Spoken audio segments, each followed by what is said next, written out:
So, ready to enter the cage, we have Mexico's Valeria Gomez, who has quite the support here in the house, and they have had it all week.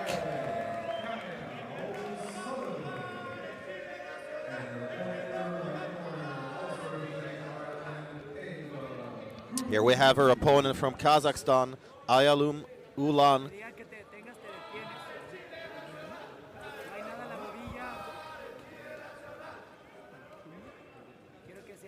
There she enters the cage, and the Mexican team have been in high spirits all week, despite some of them having hellacious travel experiences. Some of the athletes had to change flights several times, and I believe some of them flew or had traveled between 22 and 24 hours total. But that did not stop them from coming here with high spirits, singing, chanting, dancing, and here we go with the first semi-final of the day here at cage number 3.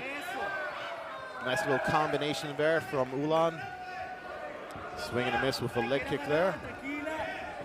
Oh, nice little exchanges there, both fighters connected. I think Gomez is coming in with her hands a little bit low in the striking exchanges.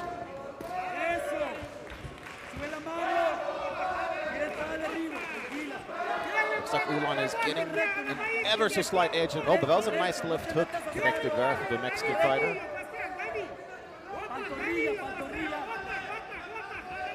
And there's the clinch. It looked like that is what Ulan was going for. And they separated. Nice little knee before they separated though.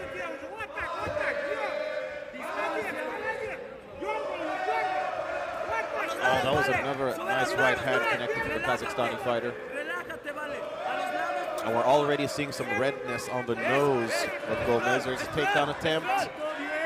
So far well defended by Gomez. And gives her opponent a knee for her trouble.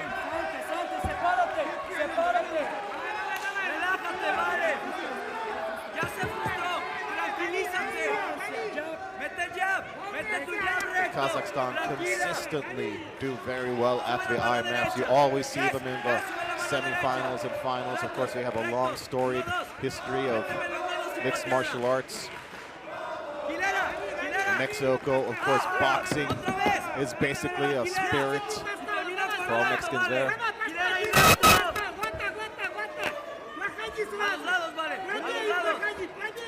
However, during the last couple of years, MMA has really exploded in Mexico. And here's the first takedown of the fight. Ulan gets it right in front of our broadcast position. Oh, triangle attempt here from the bottom. See if she can tighten it up. Okay, it's getting tighter. Ulan seems to be surviving so far. Pretty decent strikes there, so she seems unfazed by the submission.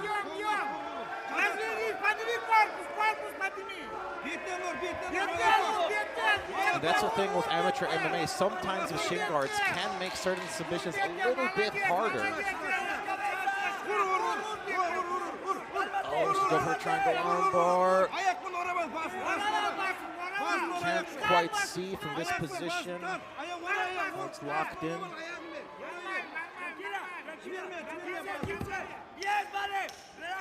All right, final 10 seconds, and Gomez might just want to go for it. You've also got to be careful though, so you don't burn yourself out in the first round. All right. Well, the first round comes to a close with Kazakhstan's Ayalum Ulan in the triangle attempt of Valeria Gomez.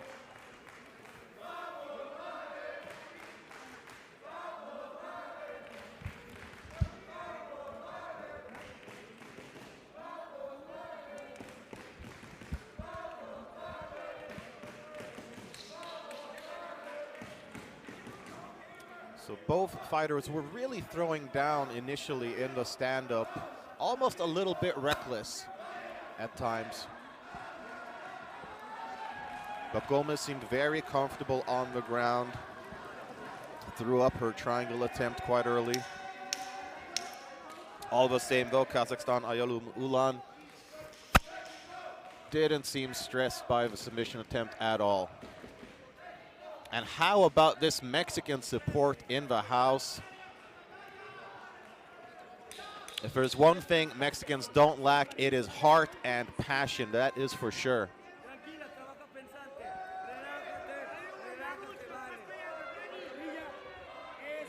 Nice left hand connects there for Gomez.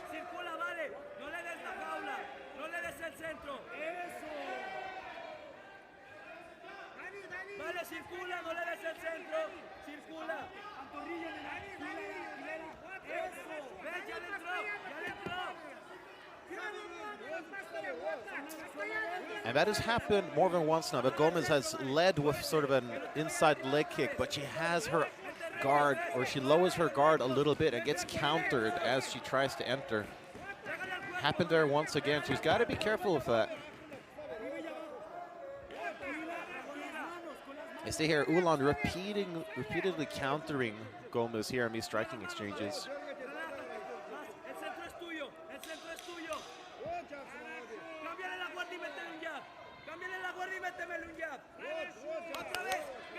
Nice little exchange there as well.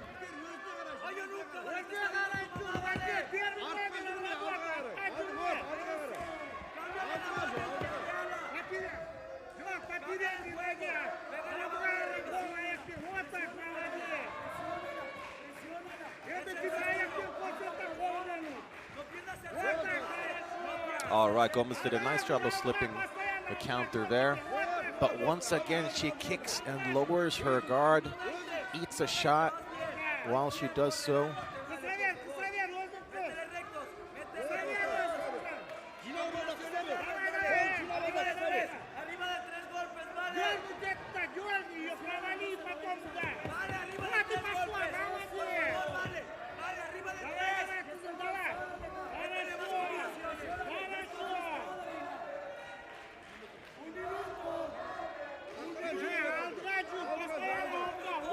Both fighters connected there.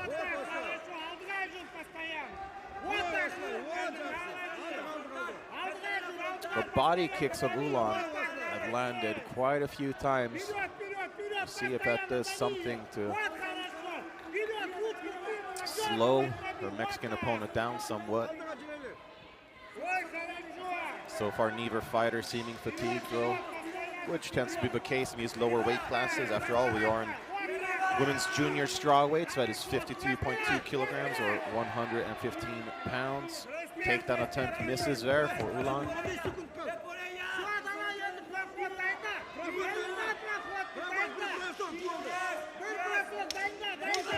Final 10 seconds. And look at that, a clinch attempt here from Gomez. Okay, that does it for round number 2. And you know what? Even though not a whole lot was accomplished with the clinch attempt, it was a very close round, and that could very well be just the little thing that tips the round in the favor of Valeria Gomez in the blue corner.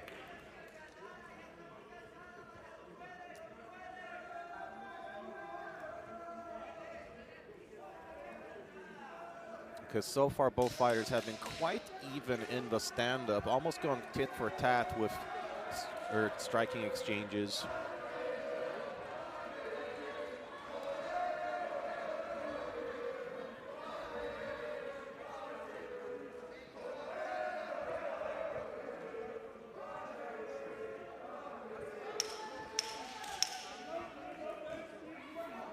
Okay, seconds out.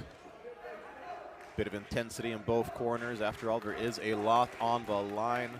The winner here will advance to the finals.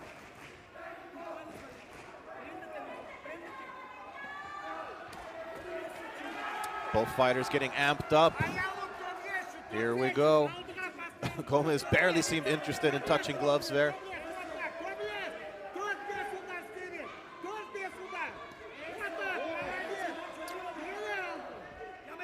That was a nice shot connected there for Ulan.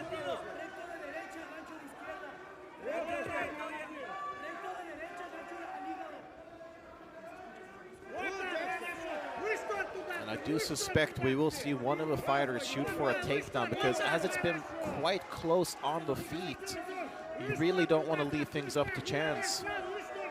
And a takedown really could be what is needed to sway the judges in your favor. That was a nice shot to the body there from Gomez.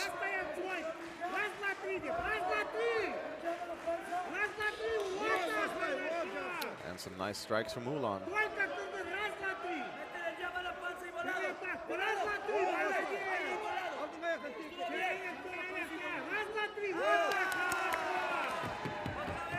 Once again, both fighters connecting.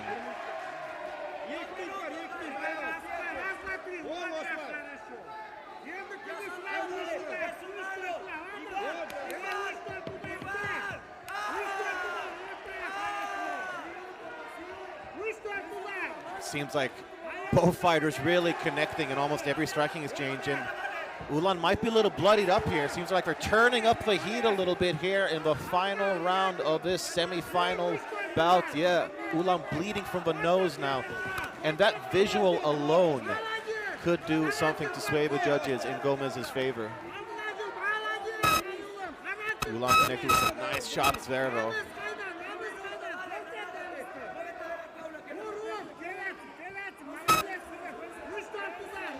And that that was a nice series of strikes that got through for the Kazakhstani fighter. And that nosebleed seems to be giving Ulan some issues. Obviously, it does make it harder to breathe. It could sort of mess your rhythm up a little bit.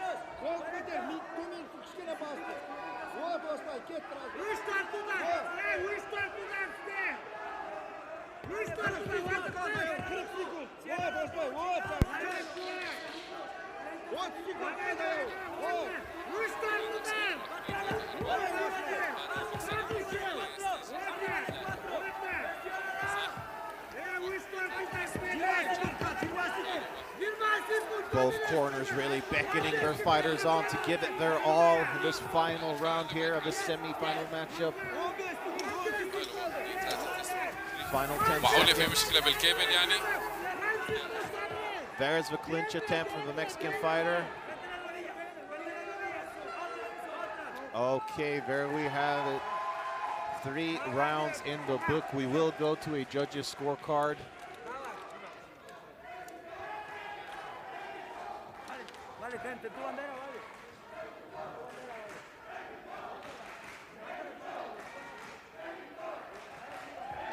And if you were to go by support, then definitely Gomez won, but it is not the crowd that has a say in that. We will hand it over to our announcer, Mr. DNM, with the official decision as the scores are being collected here. Both fighters seem confident of victory.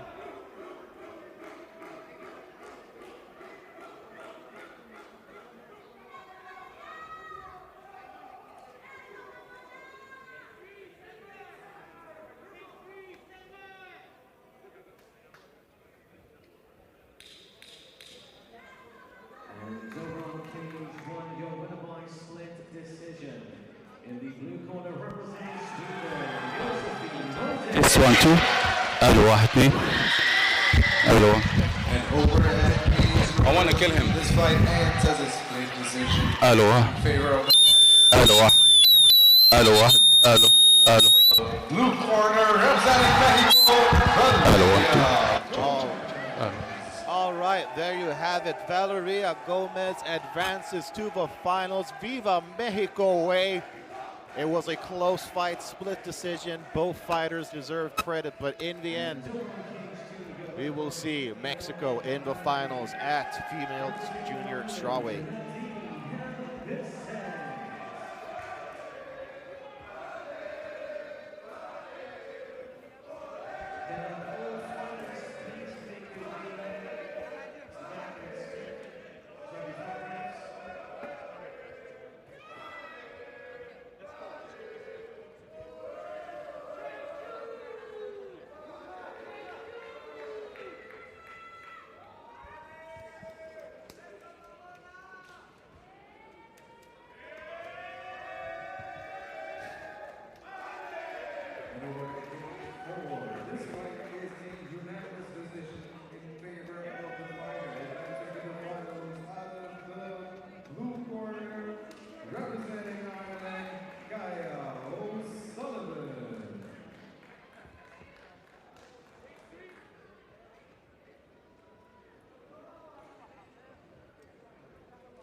In the press point for cage 3 in the blue corner, representing the RMMAU,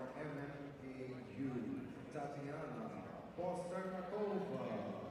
And her opponent in the red corner, representing Sweden, Nina Nikolija Milosevic. All right, we are moving up to women's bantamweight, 61.2 kilograms or 135 pounds, as we will see the RMMAU take on Sweden. And their opponent in the red corner representing RMMAU, Alexandra Mitina. And over on cage 2 in the blue corner representing Kazakhstan, Gulmira Azatbek. And your opponent in the red corner representing Kazakhstan, Nazaki Isabek.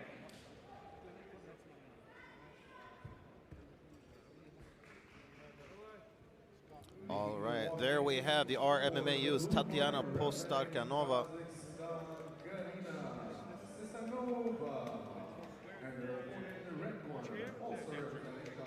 And there we have the Swede, Nina Nikolija Milosevic,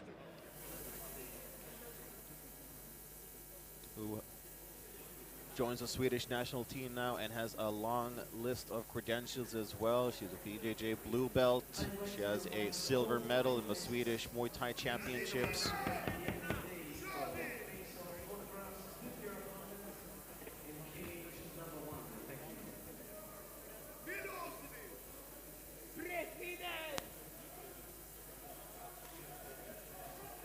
All right, touch of gloves, and here we go.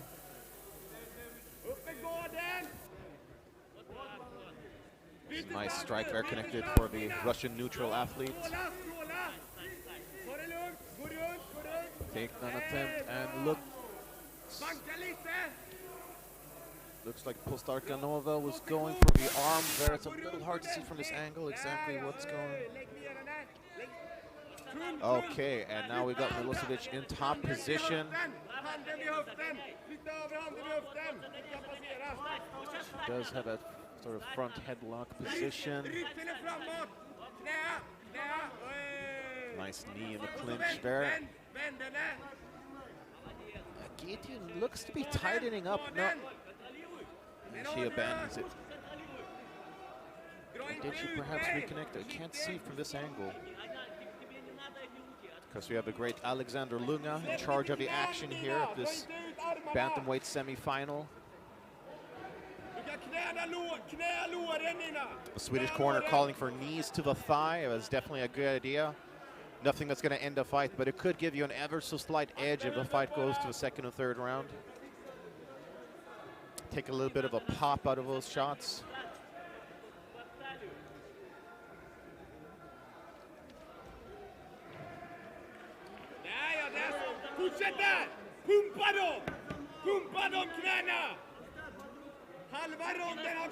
Swedish corner really asking for a lot more knees. They're asking for her to pump the knees. Milosevic represents GBG MMA in Gothenburg, Sweden, alongside the likes of some very talented fighters like Cornelia Holm, who we've seen at the IMMAF before, Anton Turkali, and Zvonimir Krali. Oh, that was a nice combination, capped off with a high kick there for the Swede. Oh, she's really going forward there. Intense pressure.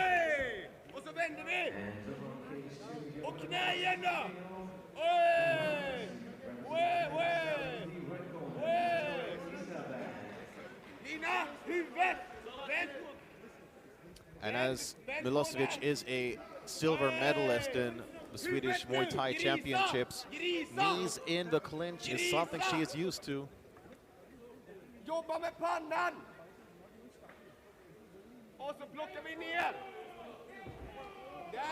Oh, look.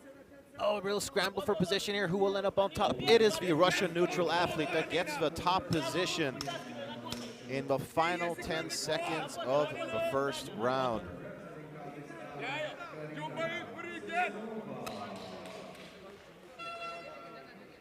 Okay, there we have it. First round is in the books. Milosevic started quite strong, but it was The RMMAU's Tatiana Postarnakarova, who got the top position in the final 10 seconds.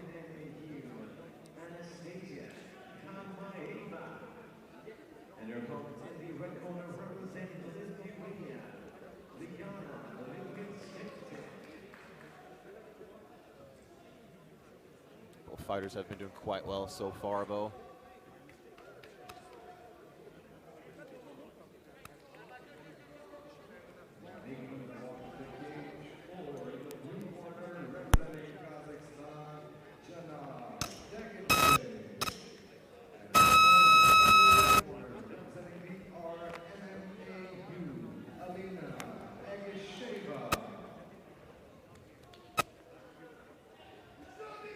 All right, second round will begin shortly.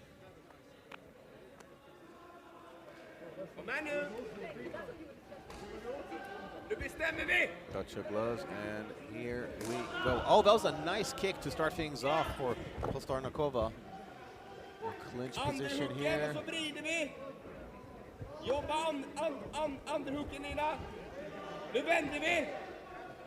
And Milosevic would need to get the underhook here to be able to properly reverse positions. Nice knees in the clinch there. Front kick. Oh, those are some powerful knees there from Milosevic. And that's got to be that Muay Thai paying dividends here in this IMMAF semifinal. Solid knees there.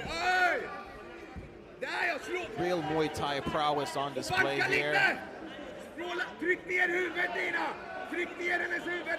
And so far, Milosevic is listening to every single instruction from her corner. Clearly a very coachable fighter. And here she gets the top position. Can she hold it?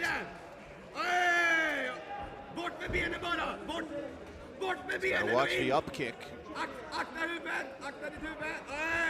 Nice strike there. Oh, and she goes and passes right to side control. Nice work there from Nina Nikolia Milosevic, who goes by the nickname Queen Beast. And that is definitely one of the better nicknames we've heard at this World Championship.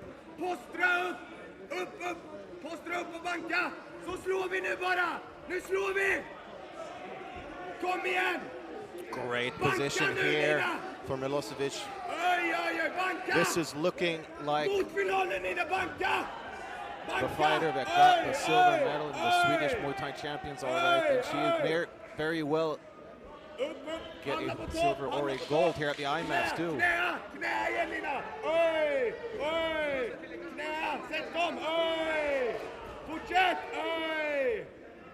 These are some great knees here from Milosevic.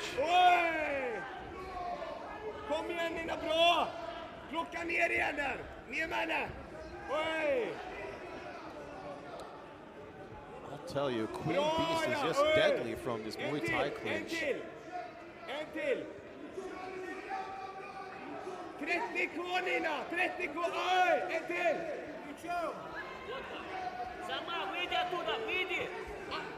Some nice little kick there, but a very defensive posture. Oh, I think that knee hurt the Russian neutral athlete, but look at that. She gets the takedown despite that.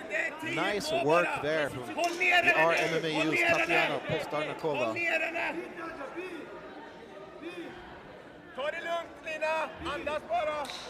And so once again, the Russian neutral athlete ends the round on top.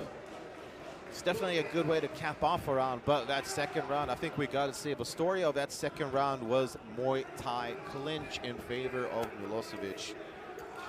Just countless knees fired off there.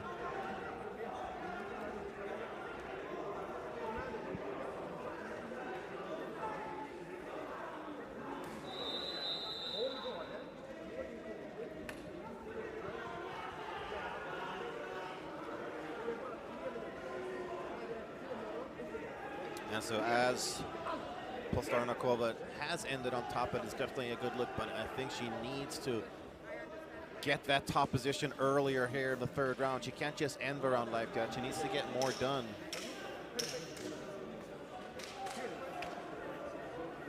Seconds out, and we will go to a the final round here in this women's bantamweight semi-final bout.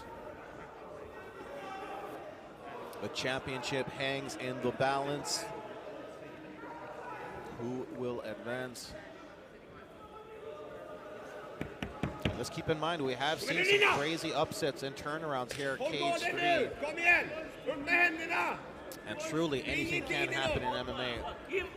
Oh, some nice striking exchange there. Oh, but right back to the tie clinch. And look at that. Nice work there from Tatiana Postarnikova. Going for the takedown, trying to establish top position early. And look at that, she gets it.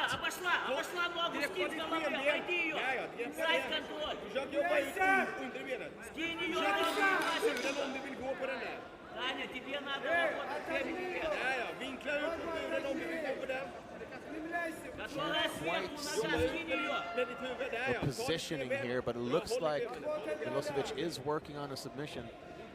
Oh, she might just end up on top anyway.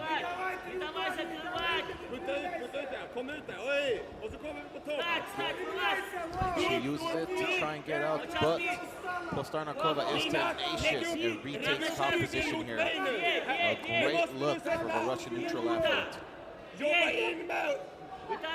Some shoulder strikes, which really have become popular ever since Conor McGregor started throwing those against Cowboy Cerrone.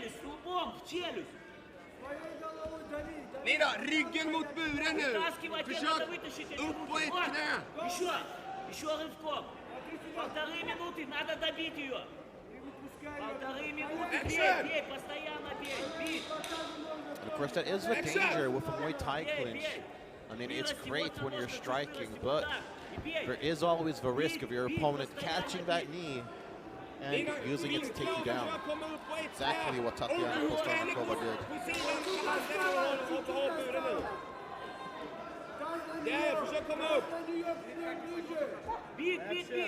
Таня, бей, вот так бей, бей, минута осталась, Танюша, минута, тебе надо ее разорвать, бей, Танюша, забрать надо, бей, бить надо, освобождай руки и бей.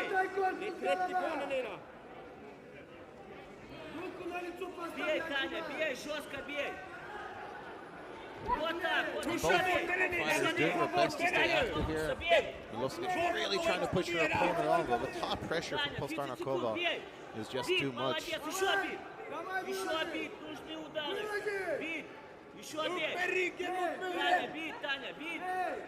20 секунд, 20 seconds left of a final round. Will the Swede, Nina Nikolia Milosevic, be able to get up? Final 10 seconds, and oh, this is some great ground and pound here from Postarnikova.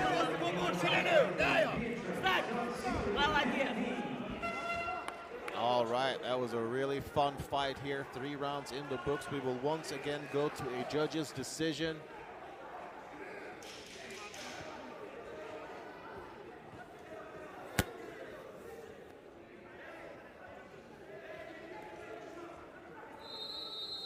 And that was a great one-sided third round for Tatiana Postarnikova, but a great second round for Milosevic.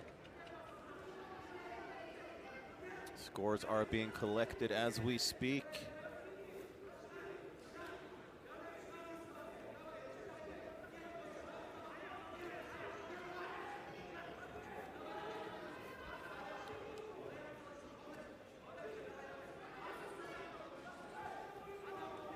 Over at cage number 3, this fight comes to a start as a unanimous decision. In favor of the fighter, that is the battle out of the red corner, resident Sweden, All right, Gothenburg, stand up. Nina Nikolia Milosevic did it. She advances to the finals. And we will have a Swedish fighter competing for the gold at women's bantamweight.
اعمل له افصل الفانتوم باور.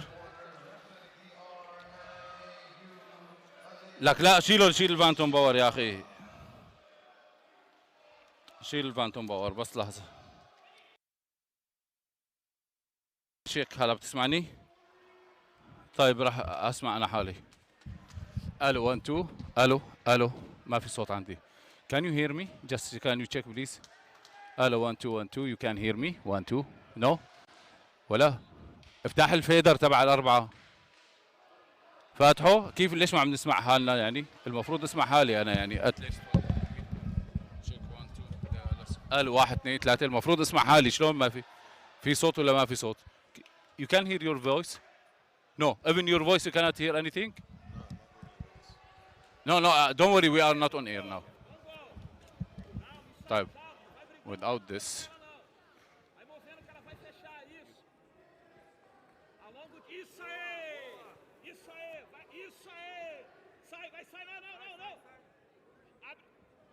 Vai afastando, esgrima. Sai fora. Isso aí. Mete o golpe reto. Isso aí, mete reto. عم تسمع؟ Isso aí, vai عم تسمعني؟ mete reto, vai parando ela. Isso aí, boa. Ela vai te... Não cruza. Não cruza.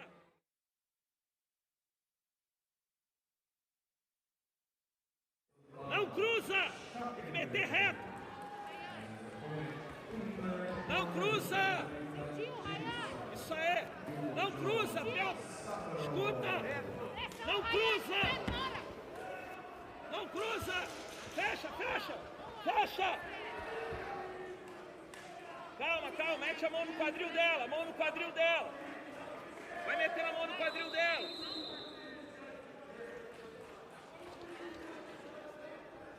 Isso aí.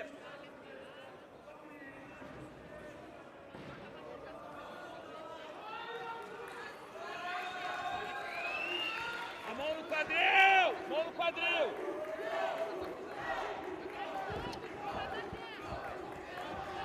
Vamos, sai, passa o braço!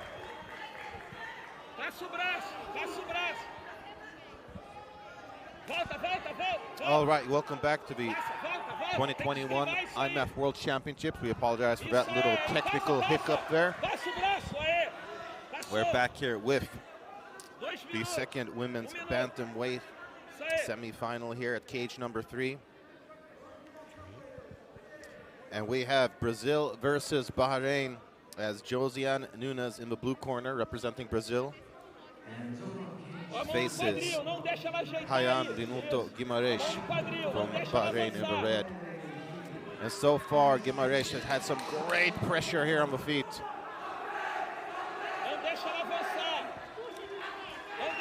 Não deixa! And there she gets the takedown too. Wow, that was nice. Advances right into full mount. Oh, this is bad for Brazil's Josiane Oliveira. Looks like Guimarães is going to try to go for a submission here. She was trying to isolate the right arm, but she might not have enough time to do so. Oh, she's going for the armbar. Oh, saved by the bell. That looked like it was really starting to tighten up.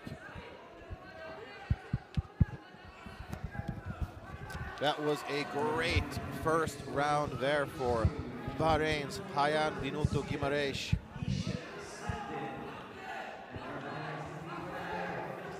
And joining me here after round 1, the one and only Mr. Jason Van Schalswyk. Jason, how are you doing? How are you enjoying the fights here at Cage 3 so far?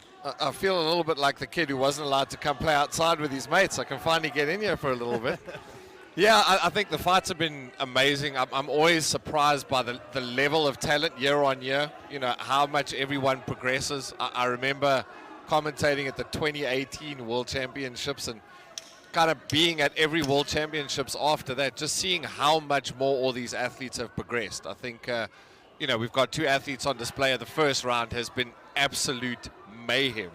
These two ladies are just having an absolute dip with each other.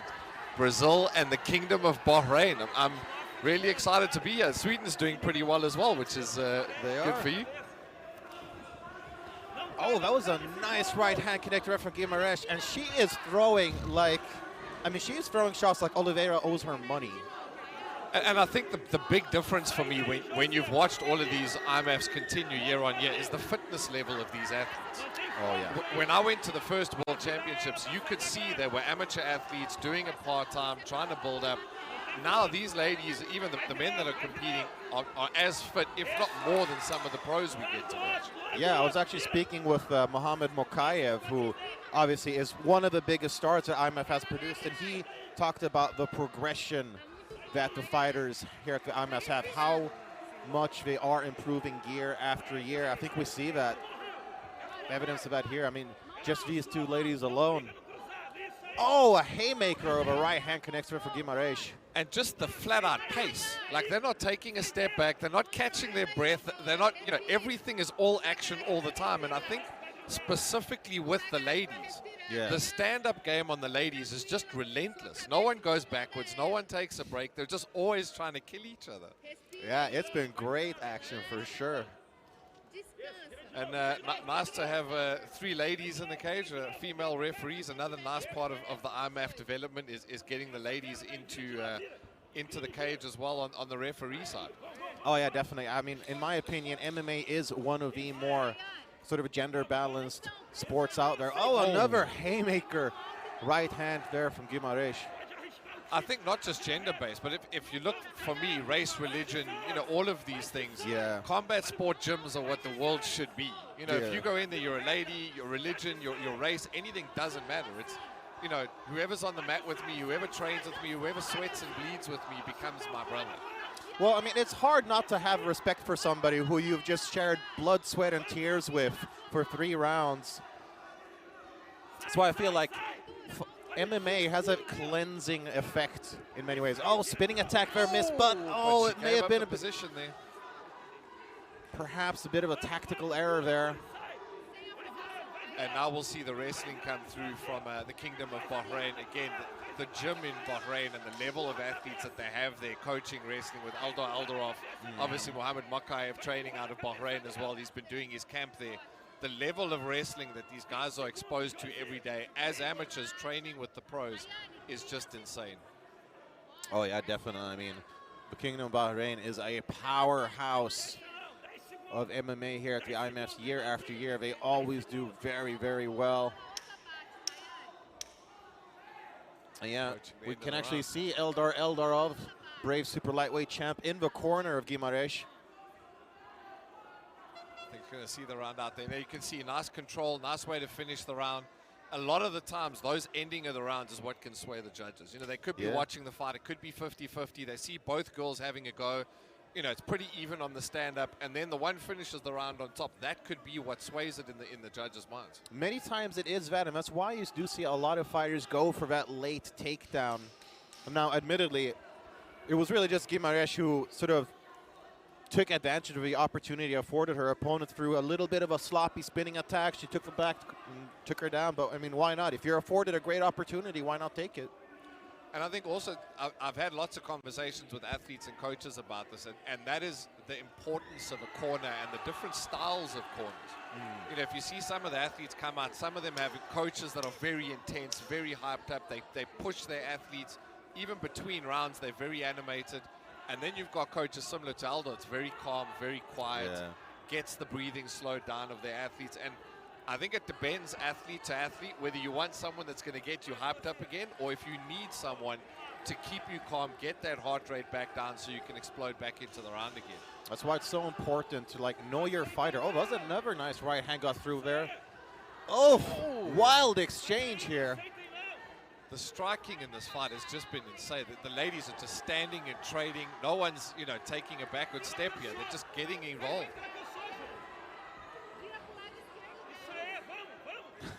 See the little shake of the head there after the head kick went in. Oh, Oliveira landed a nice right hand there. Oliveira's got some very nice right hooks, lead right hooks, and she keeps catching them. And her opponent with those overhand rights are landing for her as well. But look at that, once again we see Brazil's Oliveira on her back. This is where you don't want to be, especially not coming to the end of the fight. You don't want the judges to see you on your back as you're coming into the end of the fight. And in half guard now is Bahrain's Guimaraes. And great control. You can see how heavy she's making the hips. She's forcing them down so her opponent cannot move her hips. That's the biggest thing when you're on top like this, is ensuring that the opponent can't move their hips and kick out. So the longer, the heavier you are on top of them and the less chance you give them to maneuver underneath you, the more chance you have to start landing these strikes. And great top game from the Bahraini. Great point there, Jason. That is why you always want to create space when you're on the bottom, but yeah, it's a lot easier said than done when you got someone like Guimaraes on top of you.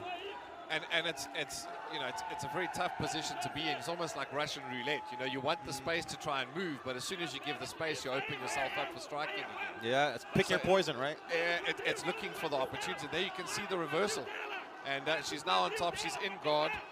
Great reversal by the Brazilian athlete there. Nice work here from Josiane Oliveira, and this is exactly what she needed. But I think she's probably down on the judges' scorecards because previously to this, she was the only one on her back. I mean, the striking exchange was pretty wild and even. So I think she might be down 2 rounds. Yeah, she needs to stay busy and stay active and show the judges that she's not just on top. She's controlling, she's causing damage, and she's the dominant fighter in this position. Do you think she needs a finish? Probably does, but I think, if she can really stay active and stay busy and try and secure the round, you never know if, the first round was a 50-50 where the judges scored that one. So I think for now, just stay as busy as you can and get yourself into those dominant positions. You can see the Bahrain corner there shouting instructions. Oh, approaching the end of the round now.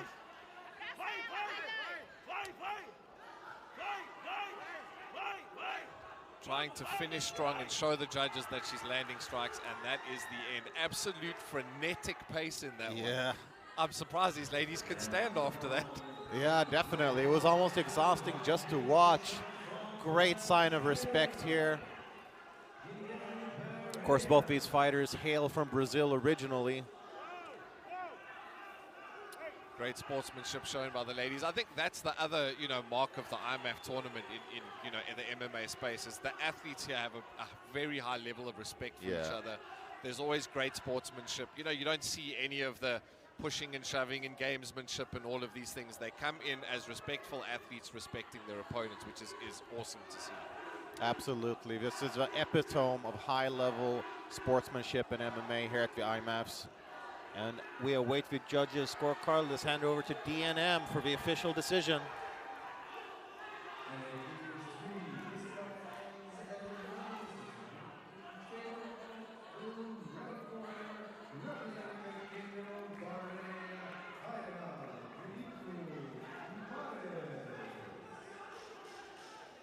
Ryan Venuto Guimaraes gets the victory, advances to the finals. Bahrain has a shot at the gold here at women's bantamweight. She will face off against Sweden's Nina Nikolia Milosevic, and that should be a really fun stand-up battle.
All right, we are moving here to men's straw weights. That is 52.2 kilograms or 115 pounds. And we see the defending champion, Baghdad Zubanish, has entered the cage wearing the gold befitting of a champion.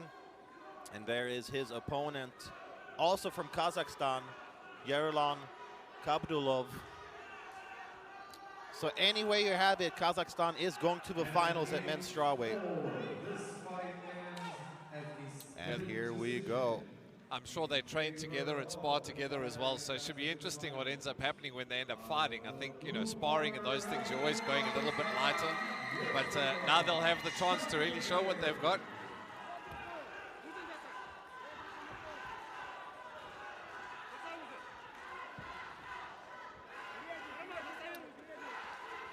Nice exchanges there. And you know, sometimes when the fighters know each other and when they train together, it can produce even more intense fights because they kind of know each other's styles, they're trying to expose each other's weaknesses. And also similar coaching. So yeah, you know, they would have very similar backgrounds if they're, you know, training out of the same gym or at least training for the same national team. And both of these guys very decorated. You know, both are silver medalists and world championships across, you know, multiple IMMAF tournaments. So it could also just be bragging rights within their own country of who's the best athletes, which sometimes gives you a bit more because, you know, you're going to hear it from your teammate every day. You're going to hear from everyone else once a year. Oh, look at that. Zubanish takes the back, and he is looking to make history as the first ever three-time world champion. You can see they're flattening him out. This is exactly the position he wants to be in. He's got the arm caught, though. He'll have to pop that arm out so that he can get it back around and start looking for that rear naked choke. But it's very tough for the man at the bottom to do anything when he's flattened out like this. Yeah, I mean, all he really can do is hold on to that arm and maybe hope for a stand-up, but when your opponent has back mount, it takes quite a bit for the referee to stand you up. You can see that the one hook keeps popping in and out, and that could be it. As soon as the hook pops out, he's going to have to twist to that side and try and turn himself around. But the problem, he's got the opposite arm and the opposite leg, so it's very difficult to actually twist himself around. Some creative striking there behind the back. Yeah. I don't know if you get trick shots in MMA. Referee taking a close look here. I wonder if he perhaps is considering standing him up, as it is a bit of a stalemate, to be honest. You can see, there we go. He's finally got the arm out. Now he's going to start working, throwing strikes so that he can get him moved up and try and get that rear naked choke. Or is he just going to try to finish this with strikes? Those are some heavy shots. Zubanish has a body triangle too, so he's not going anywhere. He's flipped him over. Those were some heavy strikes he was landing from the back. I thought the ref was pretty close to stopping it there for a second. Yeah, I mean, he was taking a very close look at it. So he's trying to get the arm under the neck here, but very good work in fighting the hands from his opponent. Yeah, Kabdulov so far doing his absolute best to ride out what is, you know, a terrible position. And hats off to him for handling it as well as he has so far. A lesser fighter probably would have gotten it finished. You can see their great respect between the teammates. And he still looks pretty fresh. I mean, considering how much time he was just taking punishment, having to fight hands, having to fight positions, there's no heavy breathing happening in the corner, nothing. He looks like he just came out to start fighting. Yeah. Well, I mean, it's definitely a testament to his conditioning. In fact, I'd say his opponent, actually, Zubanish, almost seems a little bit more tired. Then again, he was expending a lot of energy trying to get that finish. And with so much on the line, you've got to wonder, is the nerves and excitement getting to some of the fighters? I think that's also one of the things of experience of bringing athletes to an IMMAF is that they get that, you know, the bright lights. They get the international competition. They start getting used to the adrenaline dump. And if people don't know what that is, adrenaline dump is a terrible thing. You can have the best cardio, you can have, you know, the best gas tank, but if that adrenaline dump hits, your legs feel like they weigh 100 kilograms. Yeah. And the only way to get rid of that is literally just competing more and more and more. And you can see by the athletes now that are coming through to the IMMAF Worlds, these guys have been in a cage many times. You can see they're a lot more relaxed, a lot calmer. They're not coming in there with that absolute frenetic pace off the bat. They're measuring themselves a lot more. I mean, the level of amateur MMA today, just compared to maybe 4 or 5 years ago, it's just incredible Oh, that was a nice combination there, capped up with a body kick there for Kapdulov. And I think even if you just watch the progression from someone like Shorty Torres into Mohamed Mokaev, and now the next level of athletes that are here. When I spoke to Shorty in 2018, he couldn't believe the level that the guys were at, which was where Mokaev was at the time. Oh, yeah. Now you speak to Mokaev and you go, the next level of athletes that are coming through are getting even better. You see, definitely taking their time, being a lot more measured now, looking for the opportunity and that opening to really let go. And I really do like the patience of Kapdulov, because sometimes fighters, when they had a very bad first round, they'll come out and almost try to overcompensate them a second, get a little bit too intense. But he is measuring himself very well. And I think part of that is also just his fitness level. You know, he's not desperate because he knows he's got 2 rounds. He knows he's still got a lot in the tank and that he can work from there. Attempts a very nice takedown.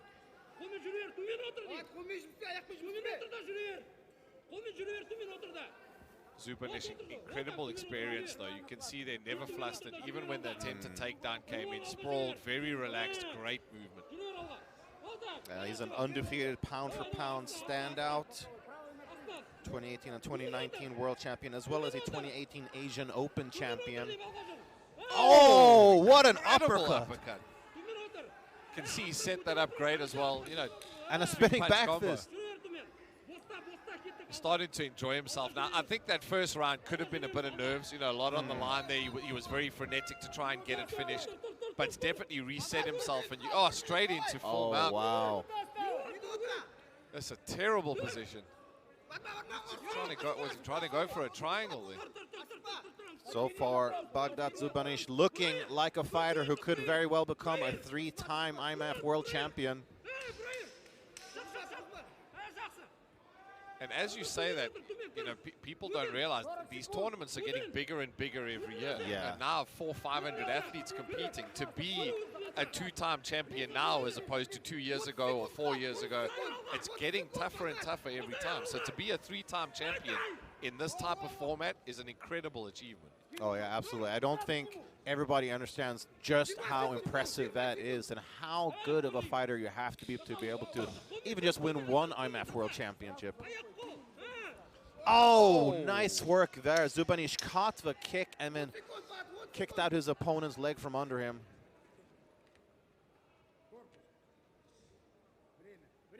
Even within the team, you can see there's levels to this. You know, both fighters are really good. You know, both have great experience, but you can just see that extra level from Zubanish. You can see the extra little bit of trickery, the extra, you know, and for me, it's the difference between good athletes and great athletes is time. The great ones always look like they have more time. Like, you know, they're waiting for things. They see the openings. They're almost moving in slow motion. Whereas guys that are just coming in look very frenetic, very rushed. Yeah. And that for me is the mark of these athletes at the moment. Is everything is starting to seem a lot calmer, a lot more measured. You know, they're looking for certain things and not just rushing into them.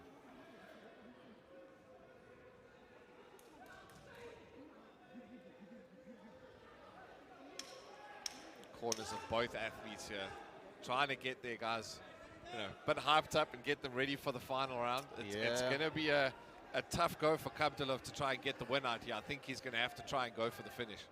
I think so too. I mean, Zubanish has just been so solid these first 2 rounds. I mean, all respect to Kapdulov, who definitely has a couple nice strike combinations, a couple good moments, but if he wants to make it to the finals, he's really got to make something big happen here in the final round. And there you can see that timing. You know, it moves out of the way of the punches, and it almost looks like it's just by a split second. Yeah. He sees the punch coming. He can see the movement just a little bit back and then straight back into position again.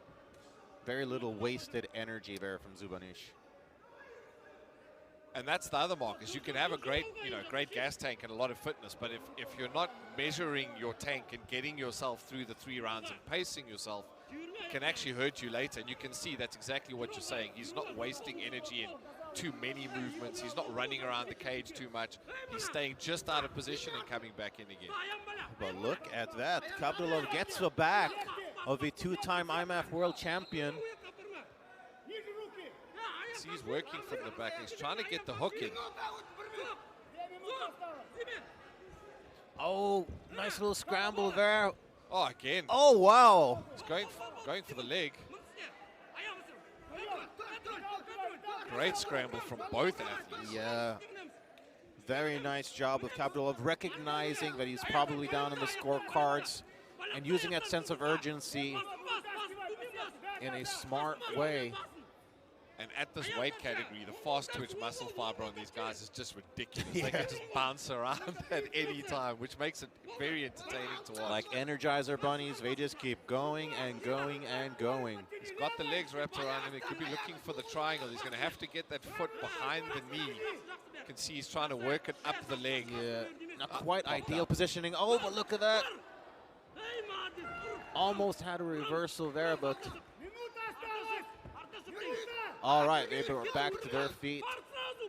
And the shin guards in a lot of these cases make those submissions a lot tougher. Yeah. Because you're trying to get around the shin guard and the padding to try and capture that foot behind the knee. So sometimes it can make it very difficult to get it underneath. Yeah, it could even create a little bit of space for a fighter caught inside the choke. Both fighters still very much in this and looking to push all the way through to the end of the fight. And Kapdulov really needs to start pushing the action here if he wants to get through a win here.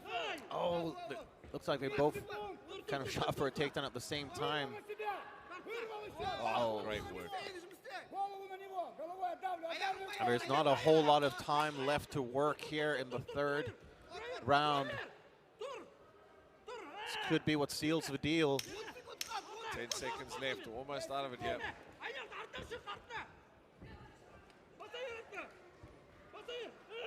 And the pressure on the defending champion coming into these kind of tournaments, everyone is going for your head. You are the defending champion.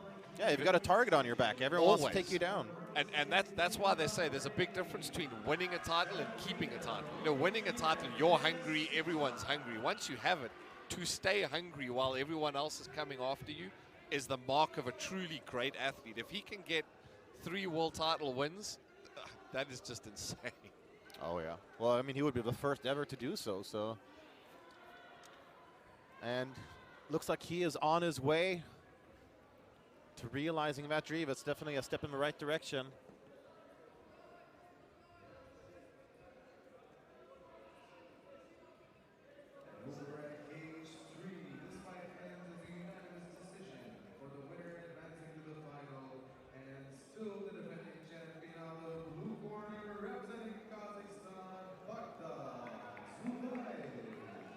And there you have it. Baghdad Zubanish of Kazakhstan wins the unanimous decision and gets one step closer to realizing his dream of becoming a 3-time IMMAF world champion. What an achievement that will be.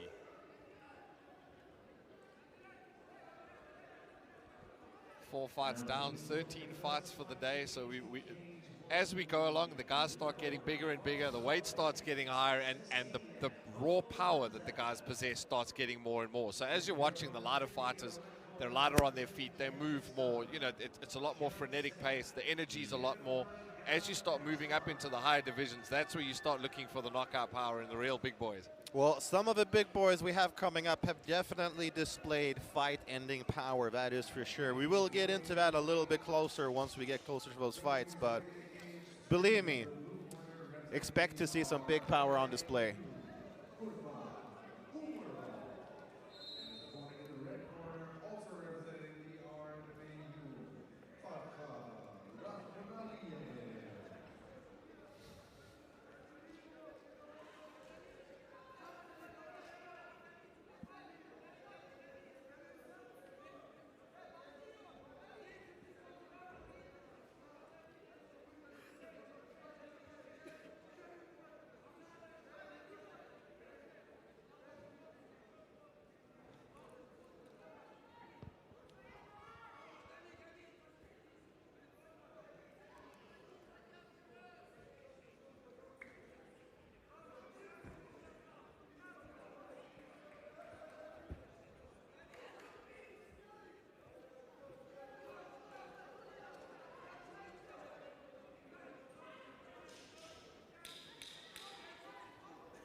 we are moving on with the next bout at men's strawweight, so 52.2 kilograms or 115 pounds. Both fighters in the cage now. We have the RMMAU against the RMMAU. So the teammates are having a go today in this cage. So and it does cause complications because, again, you have to split the coaching. Yeah. You know, how do you coach against someone that, you know, you've been coaching? So do you tell your athlete where his weaknesses are? Are you coaching him against one of your athletes? Or are you just coaching him on his strengths and not really going after your own fighter? Yeah, it is a tricky, dicey situation, I'll tell you that. So it's Kurban Omarov in the blue and Farkhod Rakhmonaliev in the red.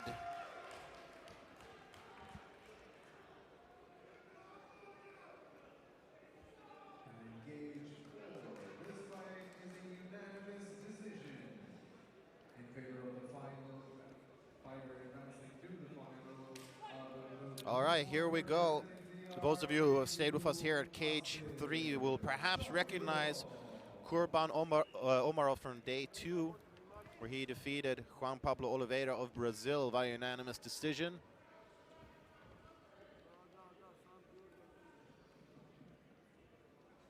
Again, it's all of that knowledge that they have on each other from training, from sparring, from warming up together.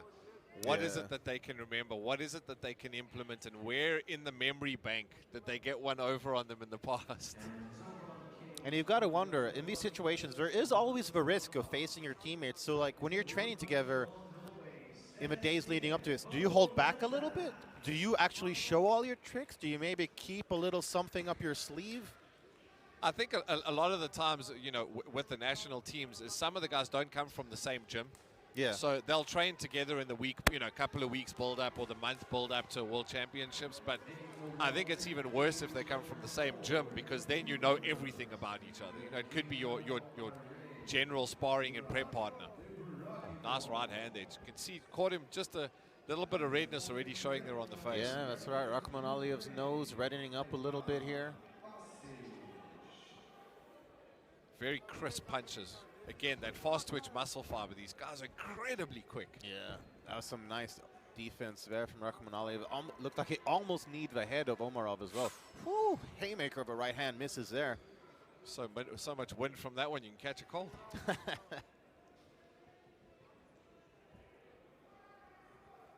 That in and out movement, as I say, is really quick. And when you're moving at that kind of pace, when you throw a jab, it does come with a lot behind it. You know, if you can teach some of the heavyweights to throw jabs like some of the smaller guys, the amount of power they would generate would just be insane. And nice job there from Rakhmonaliev. Ducked under the strike, got the takedown. He is in a guillotine, no, I think he's just trying to keep him down. Good work there. You can see just holding him down. He's got the leg over just to, you know, almost like a rubber guard, just to try and keep him from doing anything. Probably hoping the ref will stand them up for inactivity. And I haven't seen too many of it happen at the moment. The guys seem quite active and quite busy at the top. So it takes a lot for the guys to be stood up.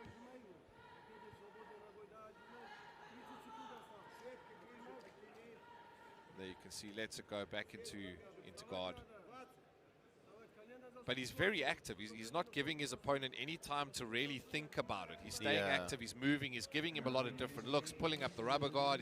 You know, the more active you are from the bottom, the less chance you're giving your opponent to strike or really look for submissions, because on his own, even from the top, he's always trying to figure out what you're doing. And look at that, heel strikes to the upper thigh. Pretty unconventional technique, and kind of a tricky round to score, because on the feet, pretty even. And sure, Rakhmonaliev, he did get the top position, but it was actually Omarov that was more active on the ground.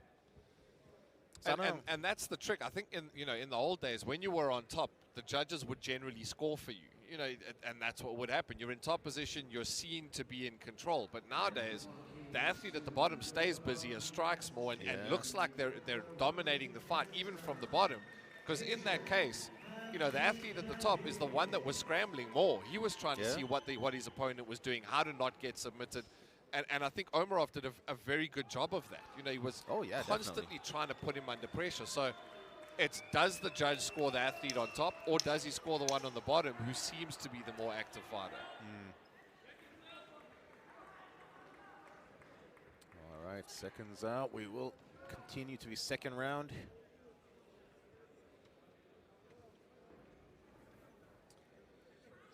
Who will go on to face the reigning champion Baghdad Zubanish in the finals at men's strawweight? Either way, the fighter will represent the RMMAU, but will it be Farkhad Rakhmonaliev in the red or Kurban Omarov in the blue?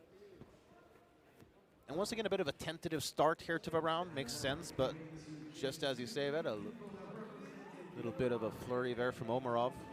Yeah, definitely more measured from both opponents. But Omarov looks like he's also he's judging the distance very well. He's not just throwing the same punches. Yeah. You know, as he comes in, he'll throw an uppercut or he'll throw a hook or a jab. He's not just constantly throwing the jab and making himself predictable.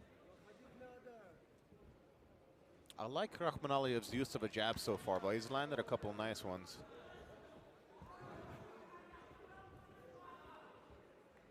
You can see there Omarov now, you know, lead right, then he throws the hook. It's a lot of different looks because the more times you do the same thing, the easier you are to read. You know, the guy knows what your reaction is going to be.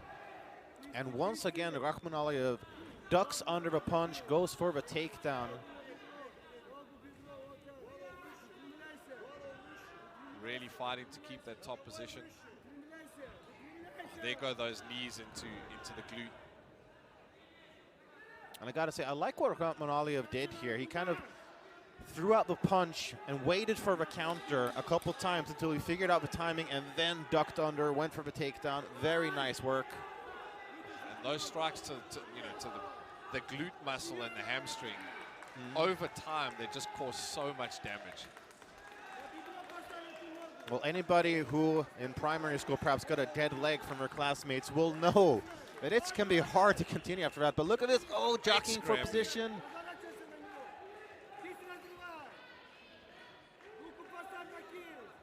Farkhad Rakhmonaliev also competed here at Cage 3 day 2. Defeated Odil Saifedini of Uzbekistan, also via decision. See, he's really putting his weight on his opponent as well. You know, whenever he can, he's trying to drag him down with the full weight of his body.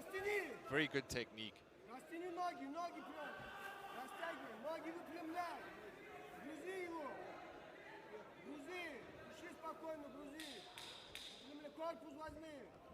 But he just can't get that final, you know, completion of the takedown. He's got the position. He's pushing his opponent into the cage. He just can't get it wrapped around to a double leg where he can sweep the legs out. So it's very good takedown defense here as well. Oh yeah, definitely. I mean, I'd say both fighters just really high level. You can see Omarov tried to twist him there as they went down. And what Omarov did very well is he kept his weight over his head, so he pushes it onto the back. So when your opponent's on top of you like that, it's very difficult to try pull their legs out to do anything because all of the weight is on top of you as well. Great takedown defense. Not often you see people use that, but it's a very effective way to stop the takedown. Nonetheless, so Rakhmonaliev did end up on top, and I feel like all the fights so far have been very close, which makes sense. I mean, you don't get to the semifinals unless you are very skilled. But on the unofficial Jason Van Schalswyk scorecard, how do you have it after 2 rounds? I think it's Rakhmonaliev, I think is probably up on the scorecards if you had to put me in a position.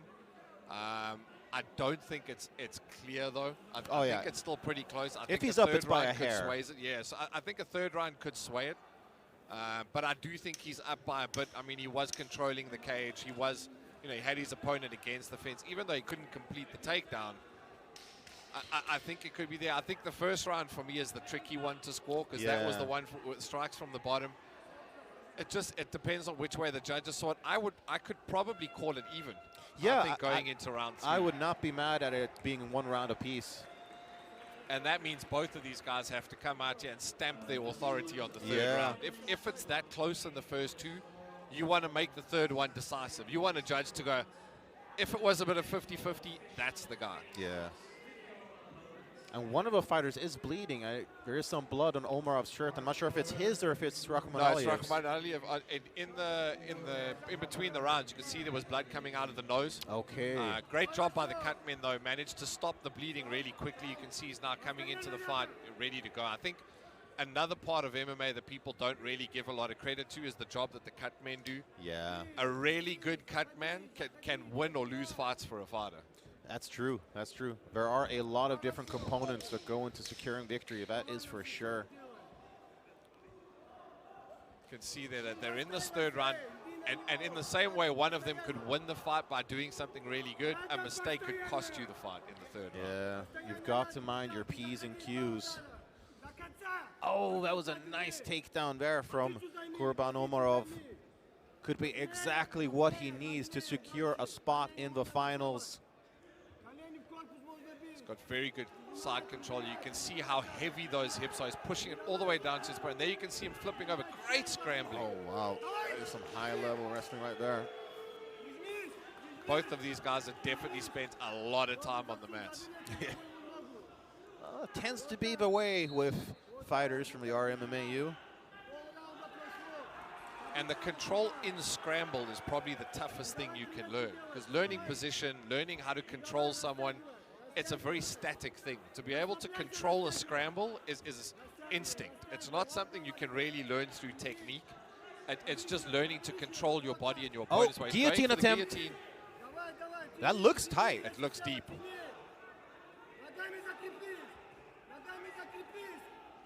Just not able to finish it off. And the danger with this is you could gas your arms out for the rest of the, this round. But there's not much of the fight left, so do you throw caution to the wind and just try and get it in? I mean, it's risk versus reward. You can see he's let it go there, I think. Yeah. I mean, if there is a time to empty the tank, it is in the last round for sure.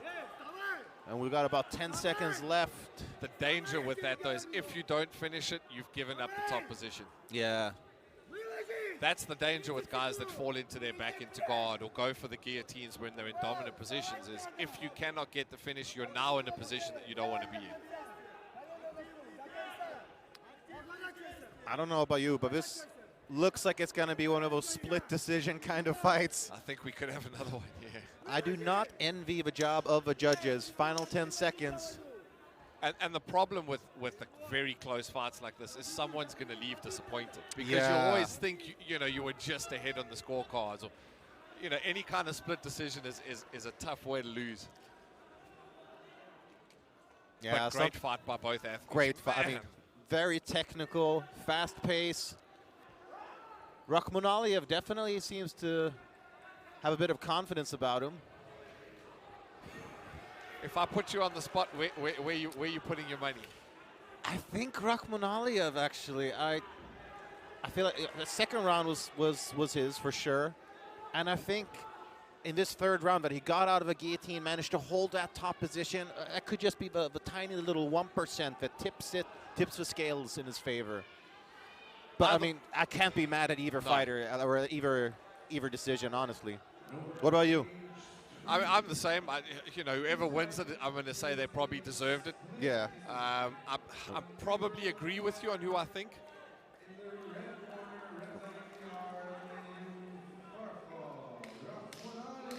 Yeah. All right, there you have it. You might say we predict these things. Well, the judges saw it as a unanimous decision, so I think they gave him round 2 and 3. Yeah, they must have done that. I think that's probably the one. Either that or one of them scored that first round, as we said, where he was on top for most of the round as the dominant position and didn't give it to the fighter on the bottom who seemed to be either way, quite active. It will be Kazakhstan versus the RMMAU at men's strawweight in the finals. It'll be Baghdad Zubanish versus Farkhod Rahmanaliyev. And I think that'll be a great fight. And it'll be interesting to see because, again, both guys very active, both guys very busy, both have a very good ground game. Fast twitch muscle fibers on their feet are very good. They're in and out all the time. A very high-level fight that we're going to get to watch between those two.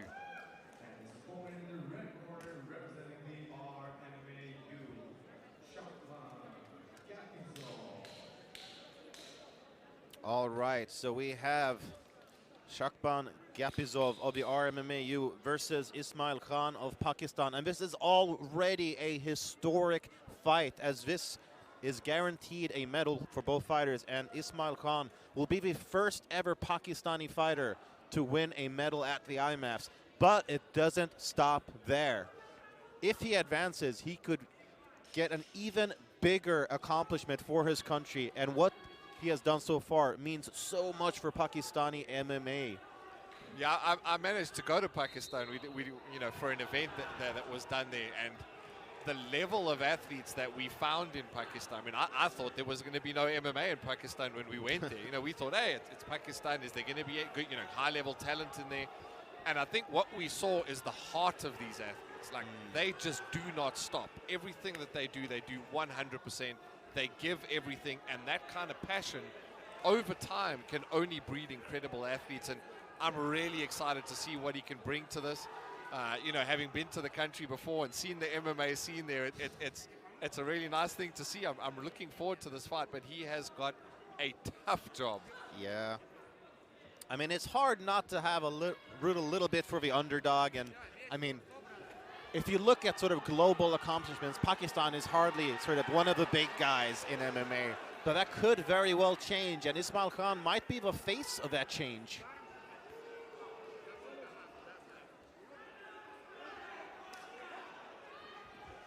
And here we go. So Ismail Khan defeated Fidel Gramazio of Italy yesterday to get to the semifinals here. And also with these tournaments, you know, it's damage over time. Every day that you fight, you're taking more damage. The gas tank depletes a little bit more. Oh, high kick connects for Gapizov. Oh, and there you can see great reverse, just throwing him over. And again, here you can see the difference in the more experience. You know, the one who's a little bit more frenetic. You can see Ismail's got a little bit more of that energy that he's trying to burn early on. Big takedown there. Shades of Cirque du Soleil here. He's trying to get the arm underneath. He's got both hooks in, and he's looked to flatten him out here. Great move by the Pakistani fighter, just to pop the one hook out, but he's got it back in now. Great start here for the RMMU's Shakban Gapizov. You can see every time he gets that second hook in, Ismail just turns and gets it back out again. Oh, he might slip Great out the back scramble. door. Oh, end up in a straight into triangle. And this fight is early. There's no sweat on there, and there it is. Oh, there's the tap. Shakban Gapizov gets the first round submission and advances to the finals. And you could see he was just constantly looking for it. He was trying to inflict his will on his opponent. As he rolled over, it was in. And this early in the fight, they're not sweaty, they're not wet, they're not slippery. If you're going to get a triangle or any of those type of submissions early on in the first round is the time you want to do it. Yeah, well, I mean, he started off intensely and just never took his foot off the gas. But great showing for Ismail from Pakistan. Congratulations to him and the country.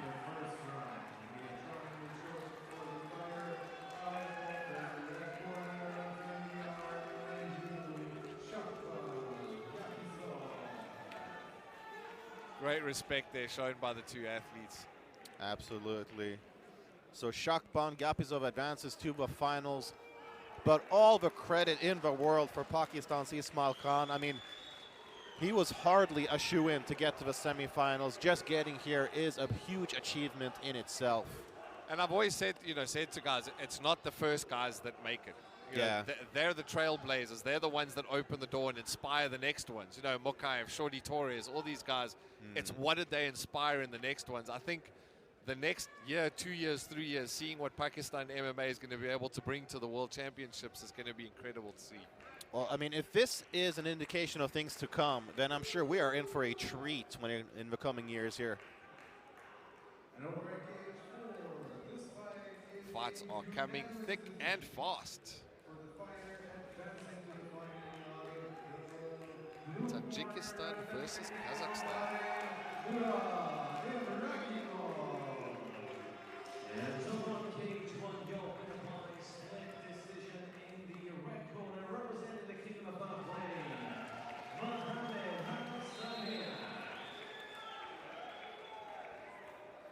can see how close the fights are today. There are split decisions happening all over the arena. And as it always goes with split decisions, you know, someone will always feel hard done by it. It's the toughest way to lose a fight is a split decision, because you're always going to think you were close, and those can haunt you because you're always going, that extra little bit I had left, that extra, you know, takedown, that extra punch, that's the one that will end up, you know, well, the salty really thing too is that, like, oftentimes you can make a strong case for having won the fight, and like you can be completely correct in your assessment, but it's just, you know, it's a game of inches, and there's so much is about angles and perspective and how you judge your fight, especially for how close these have been so far.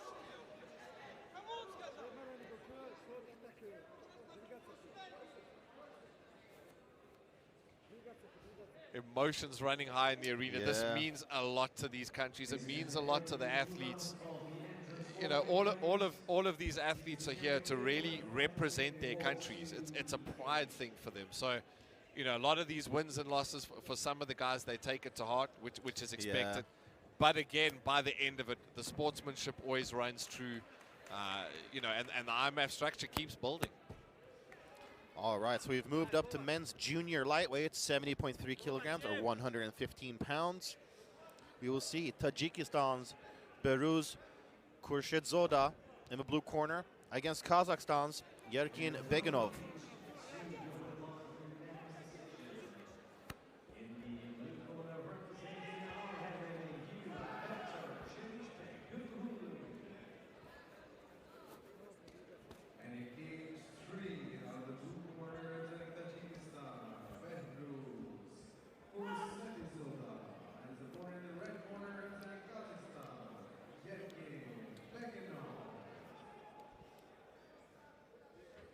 And we are off, and you can see both of these athletes chomping at the bit to get to the middle and start throwing leather. Oh, nice uppercut from Beginov, but leads to a takedown there for Khurshedzoda. Very smooth takedown there. You can see just snuck in. Pops the head out, makes sure he's not in any danger, walks his opponent over to the cage, pressing him in, which makes it a lot tougher to try and fight your way out of these positions. It's all about space. Yeah, as we mentioned before. And Tajikistan, really perhaps a breakout nation of 2021. They did some amazing things at the World Cup in Prague. Scored several medals and really established themselves as proper contenders here at the IMMAFs. Great scrambling again. Oh, good reversal. Nice job there from... But you can see neither one of these athletes is taking a break when they're at the bottom. They're constantly moving, constantly looking for gaps, trying to create space and then explode. Oh, that was a nice knee there for Beginov. As he threw the knee, though, he got taken down. Yeah. Every time he falls, he does, you know, put that head in a bit of danger for the guillotine, but very calm. You can see that he's throwing strikes to try and release that the grip on the head.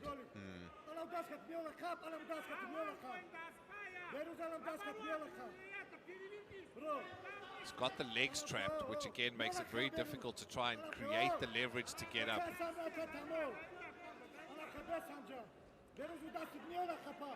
The level of ground game throughout this tournament has been really good. You know, the guys that are coming through that are real startups, a lot of the time the striking is where they're based. A lot of it stands on the feet. But I'm really impressed with the level of ground that we're seeing. You know, the positions these guys put themselves in. You know, the way that they're able to control the hips and control the motion of their opponents. Oh, yeah, definitely. I mean, it's just such high-level grappling. Fighters compete actively in different wrestling and grappling competitions as well, really just sharpening their tools on the ground. And it becomes instinct, and instinct is when you become a good ground fighter. You know, technique is great, but once you instinctively start moving and controlling your weight and controlling your opponent. But there's also, like, what's in the muscle memory? What do you go for when you're hurt, when you're rocked? And we have an armbar attempt here. Can't quite see from the angle. He's got it, but it's not extended. Yeah. Beginov clasping his hands together, preventing danger. Oh! Oh, that's close! Oh! He just managed to twist out of it. I thought the arm popped there for a second. Yeah, it looked like it twisted. Woo! Exciting. And again, presence of mind to be in that position. And people don't understand. What you're saying is the muscle memory. There's two ways to turn. The one way is going to get you out of it, and the one way is going to make it worse. And in that split second, you don't actually have time to think about which one to do. It's instinct. It's, do I turn the one way? Do I turn the other? And you react instantaneously. And that just comes from hours and hours and hours on the mat. I mean, anybody can get to this level. The question is, are you willing to put in the time that it takes to get to this level? And a lot of the athletes that are competing as amateurs, but by the time they're in their second or third year, they're pro athletes. Oh yeah, they're definitely competing as amateurs, but they are not amateurs. Yeah, I mean, the skill level is definitely pro. And I think that was seen by an athlete like Mokaev. He wasn't a junior, he was an amateur, but he was not training like an amateur. He was not putting in amateur hours. He was in pro gyms, putting in 3-4 hours a day, 6 days a week. That is not what an amateur athlete does by definition. But the level of the athletes coming through, and you can see by the results Mokaev has had as a pro and Shorty Torres has had as a pro. By the time they turn pro, they are not an 0-0 athlete. Only in record. Nice step-in knee there for Beganov. Threw the uppercut there, but just missed. Again, just frenetic pace on the ground. No one's giving an inch up when they hit it. And Behruz Khurshid Zora was the 2021 Junior European gold medalist, as well as the 2021 World Cup silver medalist. So he definitely has some nice credentials. He's got the one leg over, you can see. Just let it go, now going back into half guard. You can see he's using those open palm strikes on the ears. Yeah. Which is, if anyone's ever been slapped on the ear, it's very disorienting. It can throw your equilibrium out a little bit. So it doesn't look like it's doing damage, but you take 4 or 5 of those and it can really throw everything out for you. Yeah, I mean, they are deceptively effective, for sure.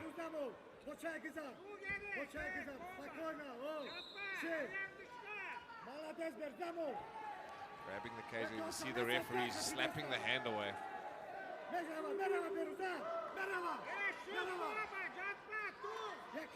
Staying active on the top in that half guard position. You can see he's trying to get the leg out so that he can twist the hip and explode to get out of the position, kicking off the hip as well. You need to be able to create space between yourself and the opponent, as you said earlier, and the way to do that is put your foot on the hip and kick off. Yeah. But with the cage behind you, all of these things just get tougher and tougher and tougher. And ring position is just as important as anything else. And again, it's kind of a risk-reward thing, because the cage can be an ally or an enemy. You can use it to stand up, but it can also prevent you from being able to kick your opponent off. So there are so many small decisions that you have to make. And while you're thinking about those decisions, you're also getting punched in the face. So, as Mike Tyson said, everyone's got a plan until you get punched in the face. Yep. And I think that's also the big difference between training just jiu-jitsu and then coming into the MMA space is you're not getting punched. You have the time to think about it. Then you come into the MMA cage, and the guy on top is not giving you time to think these things through. Well, a friend of mine, Marcus Kowalo, also is the owner of Systems Training Center in Los Angeles, had a great quote that a lot of black belts will turn into white belts once ground and pound is introduced. An elbow in the face will definitely drop your level a little. There you can see those little knees into the ribs. These are all little things. The slap on the ear, the little knees to the ribs. These are all things that on its own doesn't look like much. But over 9 minutes of getting these little irritating kicks in the ribs, you start feeling it. As you start getting more tired, as you start breathing heavier, you start feeling this cumulative damage on these little spots in your body. Well, after all, it is single grains of sand that make up a beach, and those are the small little grains of sand. You can see that the guy's working to try and get the blood back in those muscles.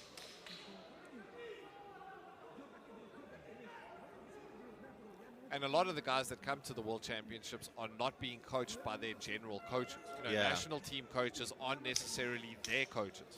So it's, you know, do they know your style well enough? Do they know how you react under pressure? Do they know how to get you ready for the next round? It's the coaching that happens at these type of international tournaments is a very tough thing to handle as a coach if these are not your dedicated athletes. Another great point there, Jason. Okay, third and final round. Another close one. Yeah, I feel like pretty much all these fights have been very, very close.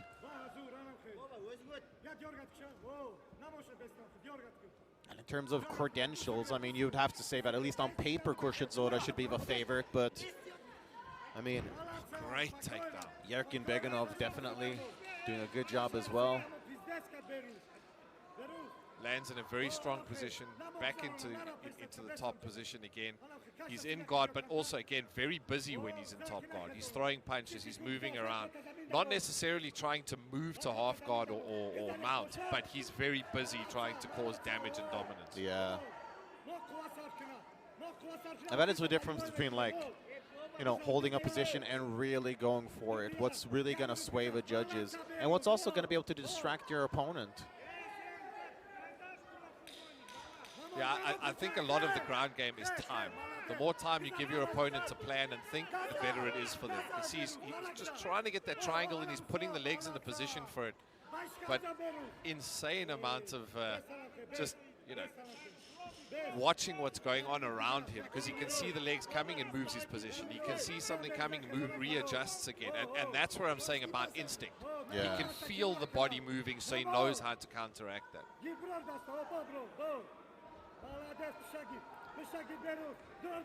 Giving up his back. Yeah, Khurshid Zoda taking back here, but Beganov spins around.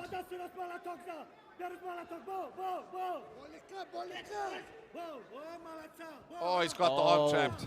He's in a crucifix position. He's just going to eat punches here. Crucifix position is miserable. I think this one could be over.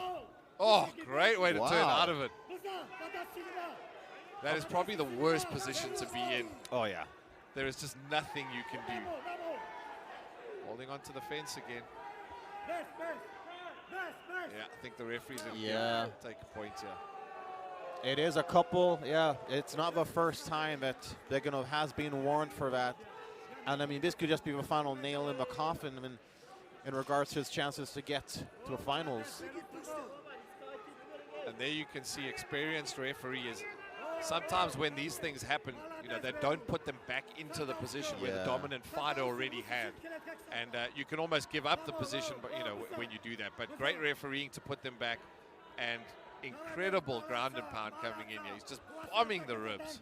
Well, I mean, like we were talking about the fighters themselves and the cutmen, I mean, the level of refereeing has also gotten so much higher in the past couple of years. All these small little tidbits starting to get refined. And same as the athletes are coming here for their country, so are the referees and judges. You know, they're traveling here. They're coming to represent their country as a referee and a judge and gaining that international experience, which again will then feed back down. Same for the coaching. You know, the coaches come here, they help their international athletes. They go back home and they can then build local MMA in the country again. Good positioning. Could see he was just keeping his weight down on his opponent, not giving him an inch to move. And with the point that was taken away, I think that pretty much seals it. Yeah, I mean, that basically guarantees victory for Khurshid Zoda.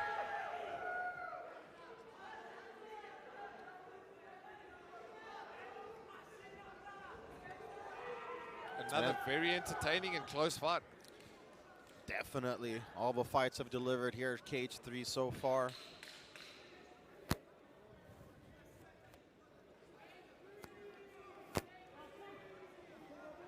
As mentioned, Khurshid Zoda was the 2021 World Cup silver medalist.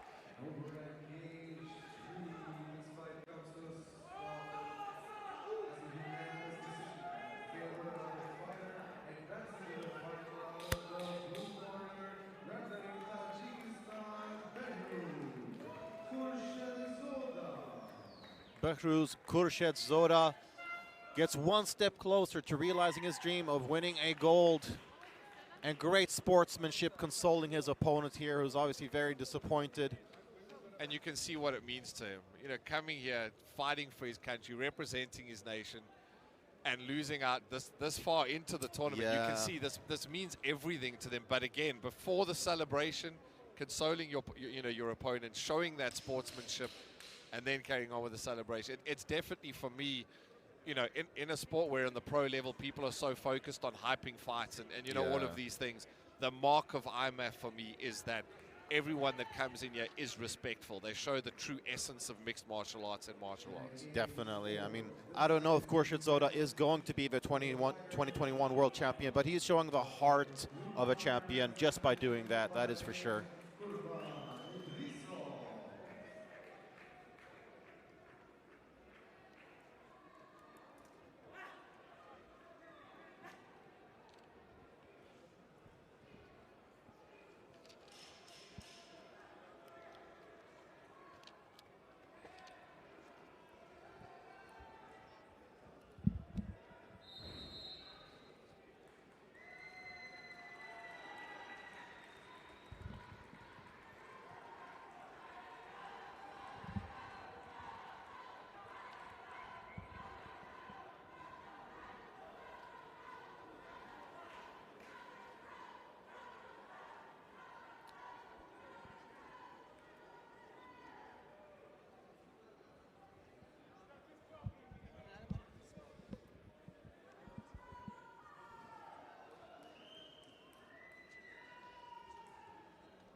And on cage 2, your winner by unanimous decision. In the red corner, representing Kazakhstan, Dastan Shayubekov. And the preparatory for cage 4 in the blue corner, representing Finland, Marco Sajjavi. And the opponent in the red corner, representing RMAU, Salama.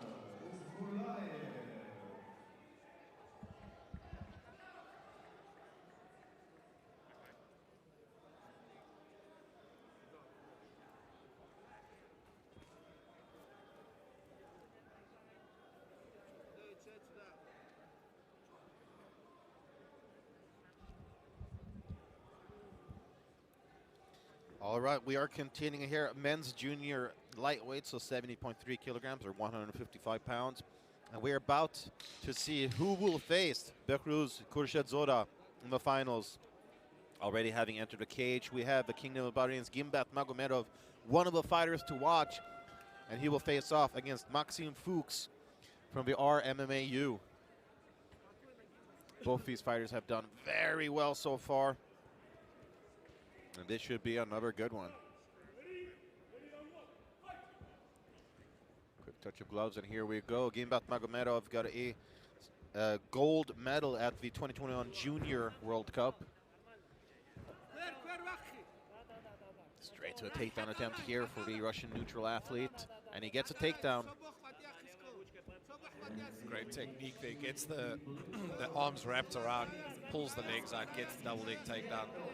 But again, you can see the experience of his opponent there, wrapping the arm under the leg and trying to force himself onto the top position. Just brute strength at the moment. Yeah. Like two bulls going at it.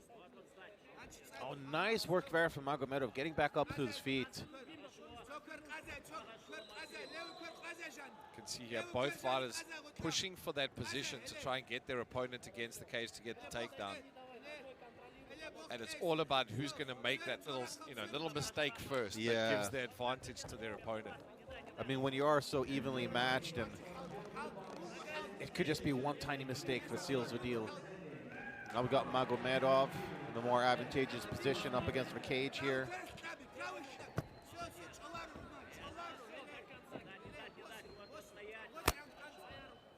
And of course, we got Eldar Eldarov in the corner of Kingdom Bahrain's Gimbat Magomedov. You can see the weight there just on the Bahraini athlete as he was going down, the opponent pushing his weight down onto him to stop any attempts and takedowns. Yeah. And that's the important part of that sprawl. Everyone thinks the sprawl is just kicking the legs out. It's also about pushing the opponent down onto the head, the weight onto the head of your opponent so that he just gets flashed down. Oh, look at that! Maxim Fuchs tried to go for a takedown there, was momentarily grounded himself. Again, such evenly matched competitors here. Great wrestling by both. Just, attack and counter, Yeah. back and forward all the time.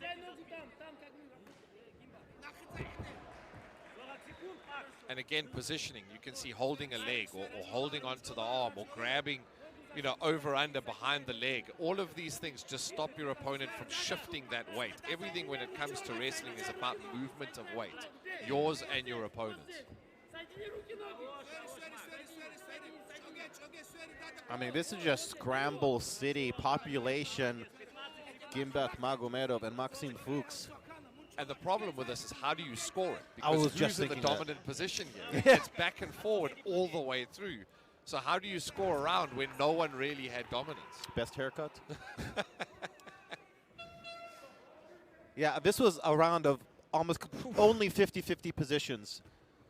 Very, very tough round to And score. I'm going to ask, how are both of these guys not absolutely shattered after that?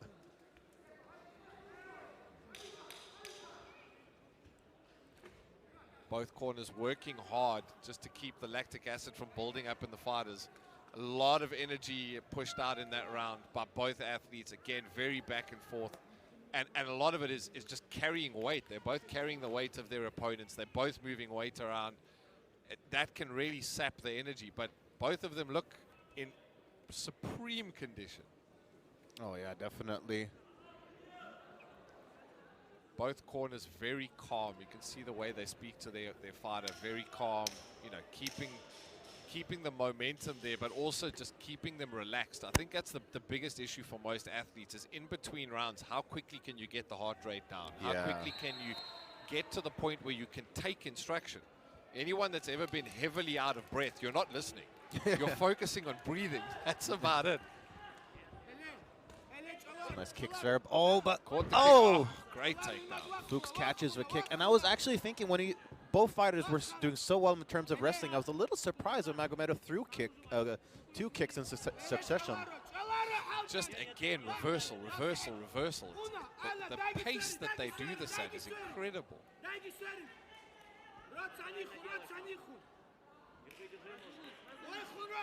Positioning. And they're right here in front of us now, and you can see, just look at the calm. Yeah. No one is flustered, no one is frantic. They're thinking through every movement that they make. I mean, this is experience and talent on display right here. I think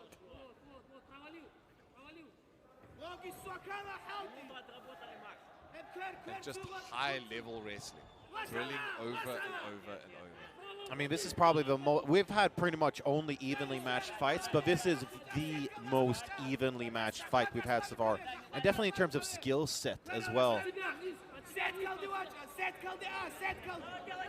Oh, another hip toss there, but look at that. Maxim Fuchs ends up on the bottom. I suspect not for long, though. again, just turning, twisting, getting the position back.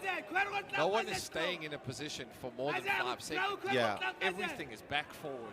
Everyone is moving. Everyone's looking for a counter. It's been incredible to watch. If you're a fan of wrestling and grappling, this is an absolute clinic. Oh yeah, How to do it. it's a gold mine of grappling and wrestling for sure. But it is a judge's worst nightmare. And again, it's going to be one of those where the athlete thinks he's winning. Yeah. And again, okay, where you can make a very strong case for either fighter and be completely correct in your assessment. Again, switch of position, putting his opponent up against the cage. Now he's going to try the strikes at the knee.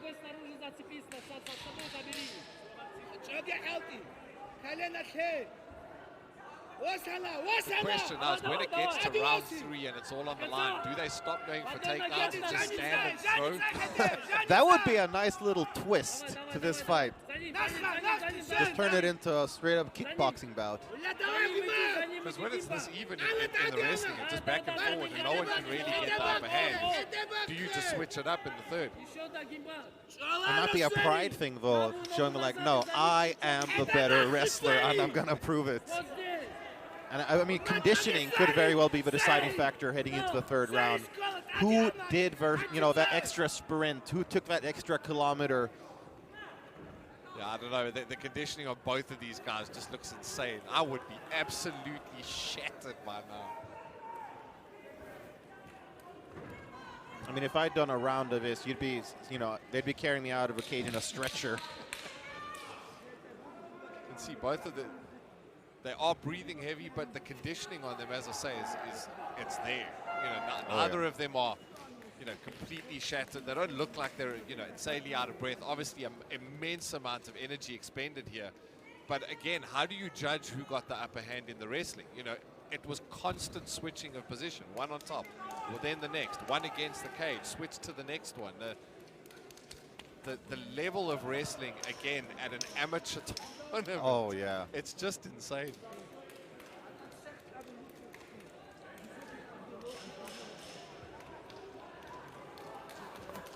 Let's see if either one of these guys get the upper hand in the third and give us a clear winner as we come out of this one. I mean, that's the thing. Neither fighter has really had that one proper, slam takedown or striking combination.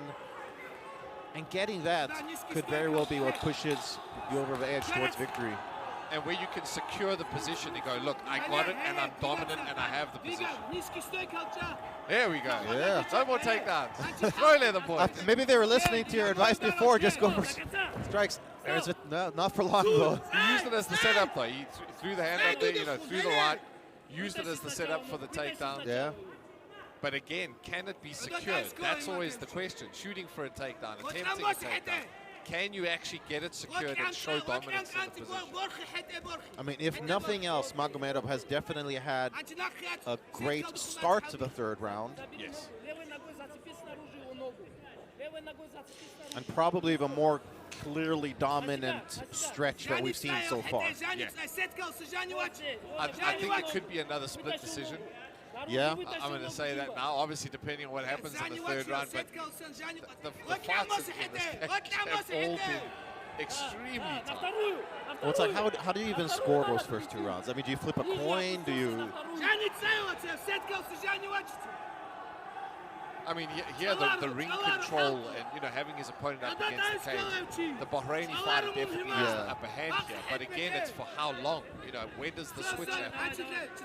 Oh, nice. Great strike. That was a great right hand from the RMMAU's Maxime Fuchs. And that's the thing, combinations. No one's really been throwing combinations. Everything's been a setup for the takedown. Yeah. Tries to throw.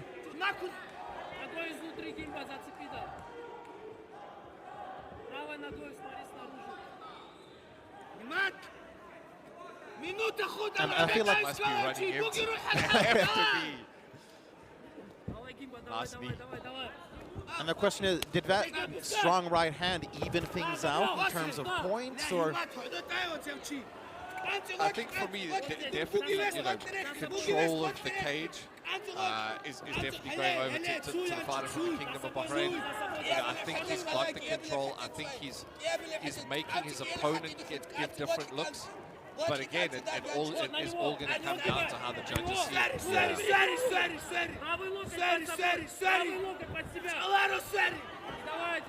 But now here, Fuchs with some pretty good control. Yeah, Fuchs and that's what I'm saying. It's how long do you have the control for before the reversal happens? It's literally a game of seconds now. Where you go, he had it for 20, he had it for 10. You would almost need 2 timers, and then having one for each advantageous position, and then just adding up the time at the end of the fight. Because there is no clear cut.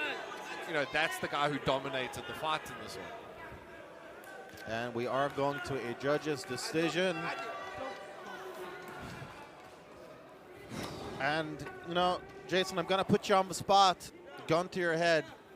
Who did more? Who advances to the finals, in your opinion? I'm gonna say by split decision, Magomedov. Yeah, that's where and again by inches. Yeah, the most split of decisions, perhaps. Yes.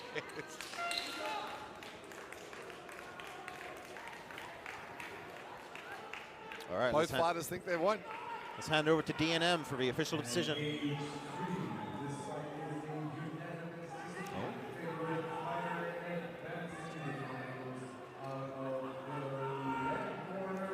Oh, unanimous decision. There you have it. Maxime Fuchs of the RMMAU scores a bit of an upset here against the 2021 silver medalist of the Cup.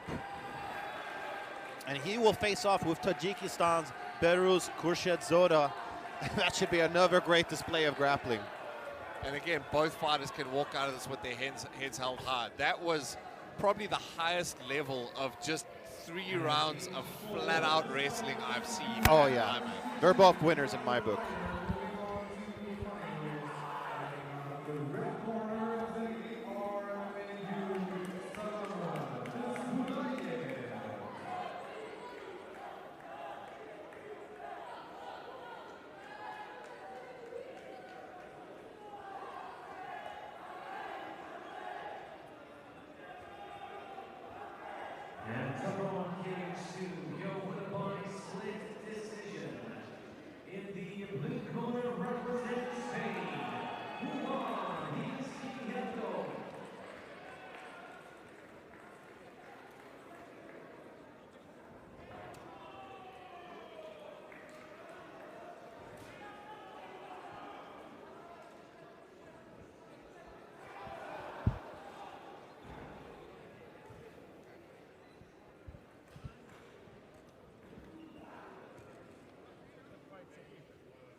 Moving into fight number 9 from our cage today. In the middleweight division, we're starting to get into the bigger boys now. Kazakhstan versus Kyrgyzstan. Again, countries with a very rich wrestling, grappling background. But it's going to be interesting to see, what these guys do. Again, bigger guys, heavier. So now we're getting into the region where we're going to be seeing a couple more knockouts, a bit of heavier strikes. So I mean, I highly doubt we'll be able to see the same pace as we did of a previous lightweight bout, for example. Yes. But when these guys hit you, you stay hit. Oh, for sure. So here we have the red corners, Bektor Asilbekov of Kyrgyzstan entering the cage. Will face off against Kazakhstan's Alebi Pernebek. And if you look at amount of medals and overall credentials, Kazakhstan has been a little bit stronger in the IMMAF, but Kyrgyzstan really over the past couple of years have become a real player themselves. Madeleine Fagerlind, the Pearl of South Sweden, in charge of this middleweight action. Junior middleweight, that is. Guys feeling each other out early, you can see. And what they're doing here is they're trying to see the trigger movements of their opponents. They're trying to judge that distance and range. Straight into takedown attempts. But again, both guys very good wrestling. It could be another one of these, you know, heavy reversal grappling matches where the guys just keep switching each other around. So it's Kyrgyzstan's Bektor Asilbekov with the more advantageous position up against the cage here.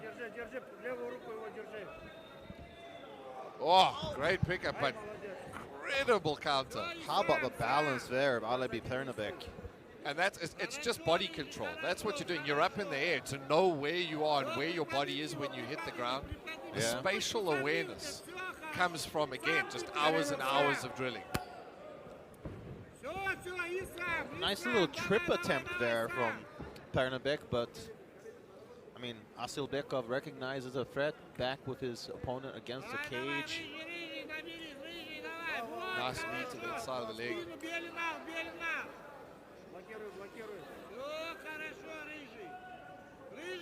And just leaning on his opponent.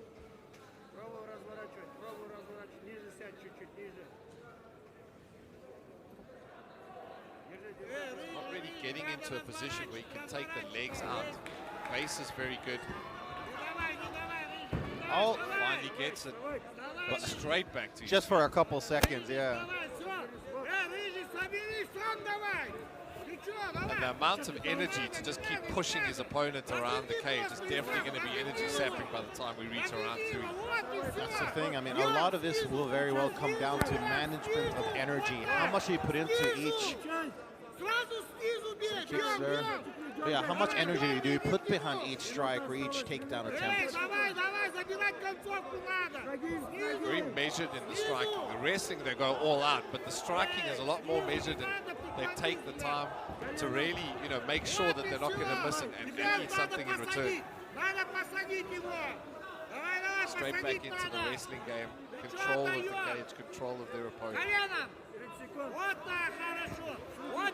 Nice left hook there on the exit. And some redness on the left side of the Kyrgyzstan's Bektor Asilbekov. Oh, that was a nice left hand there for Pernebek. Throws the kick but slips and lands up on his back. And that might be one of those mistakes that we talked about that leads to losing a round. Everything is so even, and then you make the mistake to put yourself on your back. Yeah. And right at the end of the round. And that leaves it so fresh in the eyes of the judges as well, so.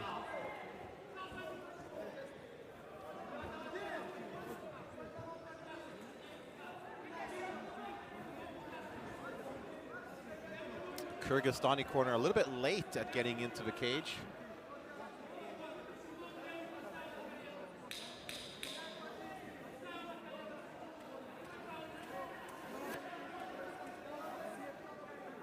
See the guys giving their instructions there.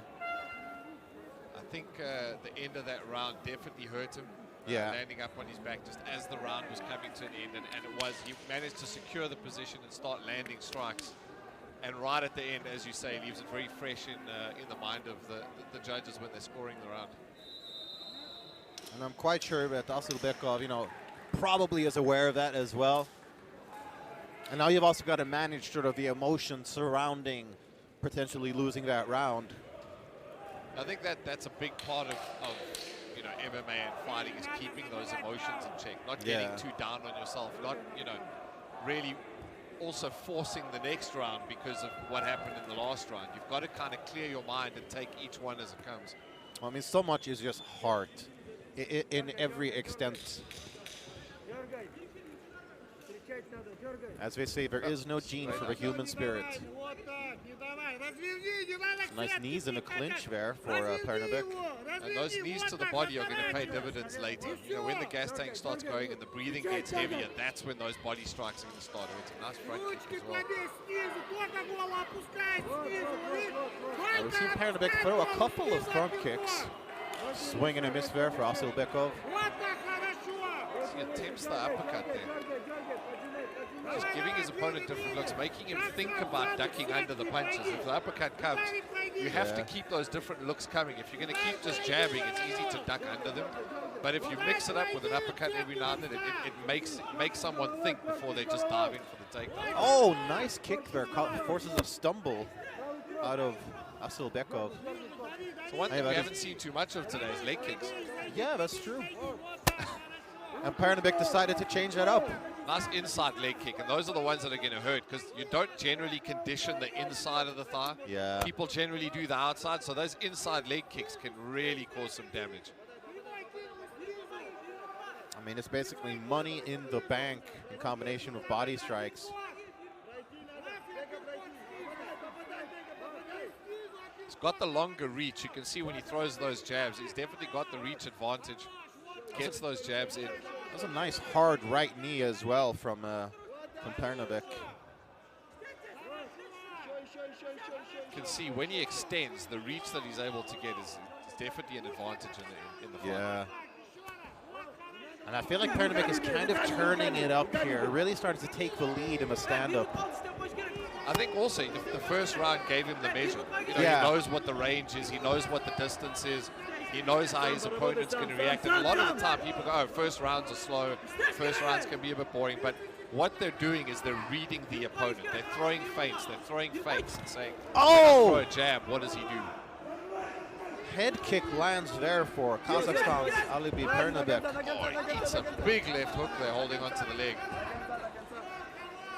I feel like Asilbekov is taking quite a few hard strikes here. Definitely is.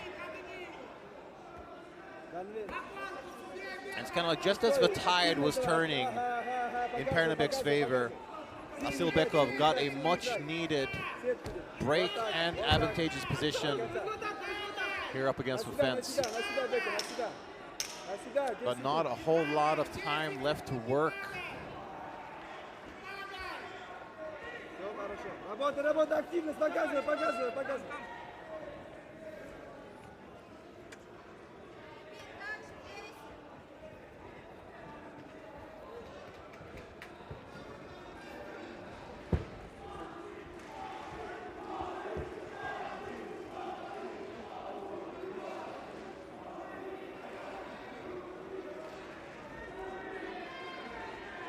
This is where it all starts, you know, where it all counts. Coming into the third round, this is the one where if you're behind, you need to start looking at going for the finish. You need to start thinking about where those gaps were so that you can get the finish done and get the win.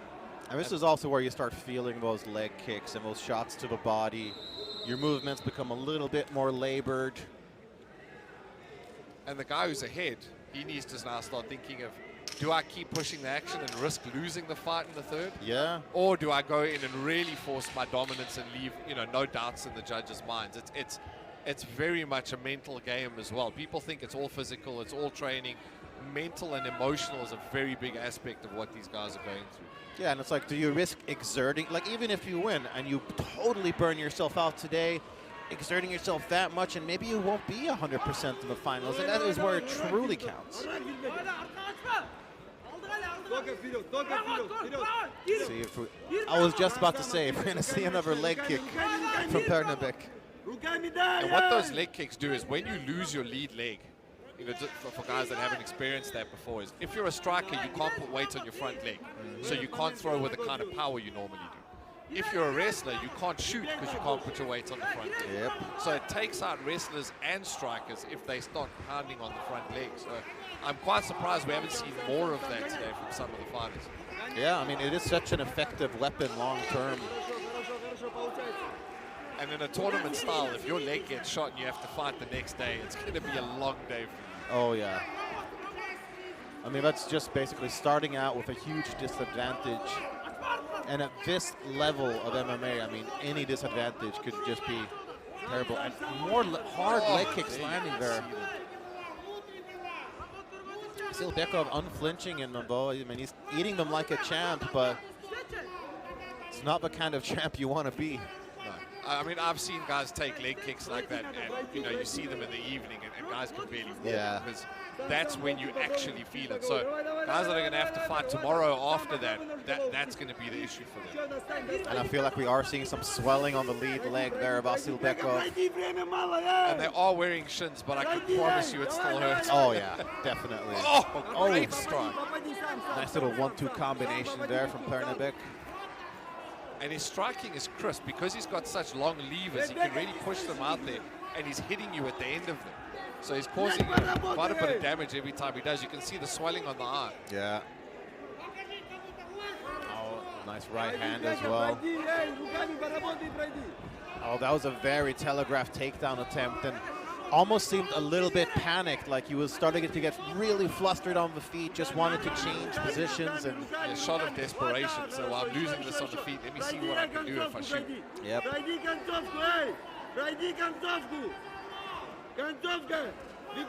And the problem now, as I said, is those legs are shot. So to be able to dip and shoot is where the problem is. So now you're standing up straight and shooting for the takedown.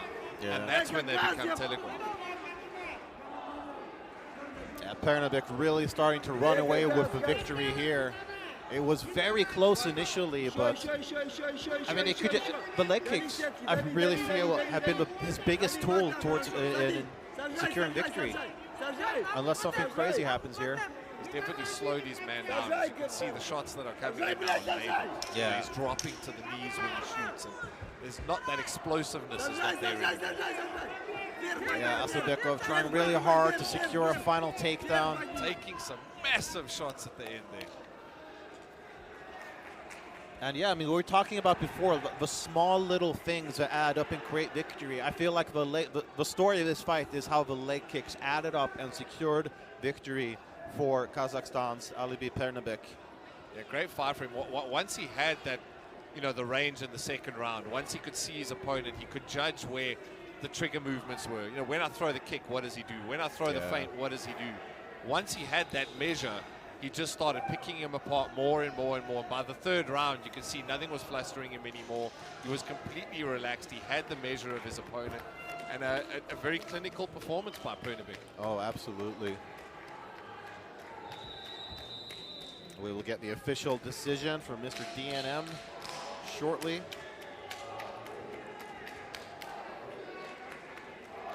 And at Cage 2, this fight ends at the unanimous decision of fighter going through the final of the blue corner, representing Kazakhstan, Alibi Pernabek.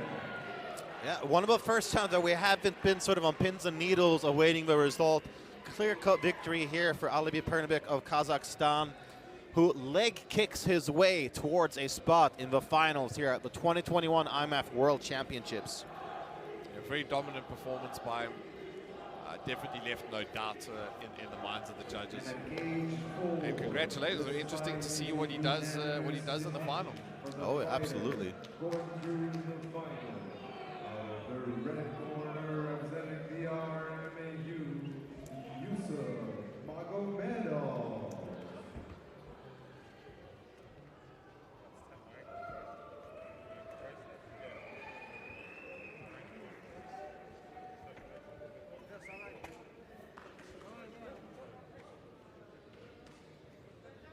And over on cage 2, he'll win it by split decision. In the blue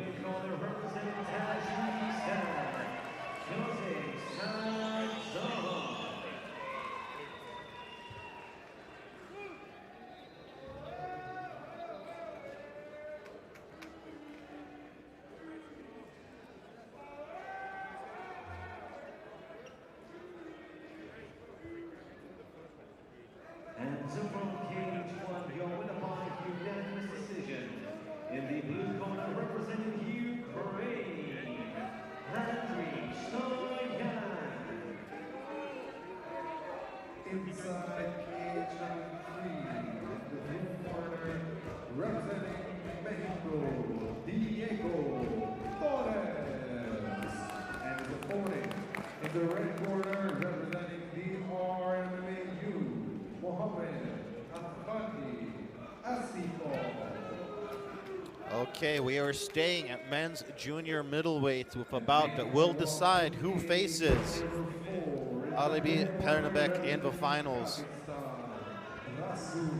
So it's Mexico's Diego Torres against the RMMAU's Mohammed Afandi Asipov. And now making his way to cage 2, All right, here we go. Quick stance switch there for Torres. Oh, nice head kick there for Asipov.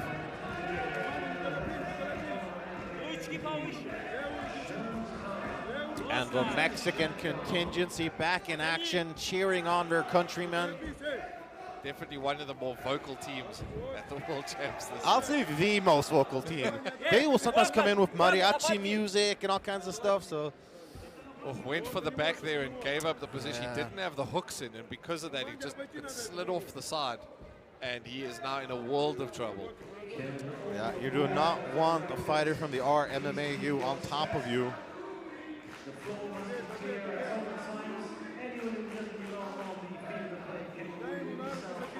See the fighter from RMMAU now just working, getting the position, pushing his forehead into his chest so that he stops the fighter as well from moving. He can see where he's moving to. He can feel it when his head's in that position. And now just trying to lay the weight on him and creating space. See submission attempt from the bottom. Can Torres get up?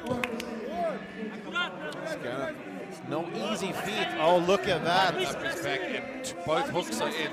If he flattens him out, this is where he's going to be in massive amount of trouble.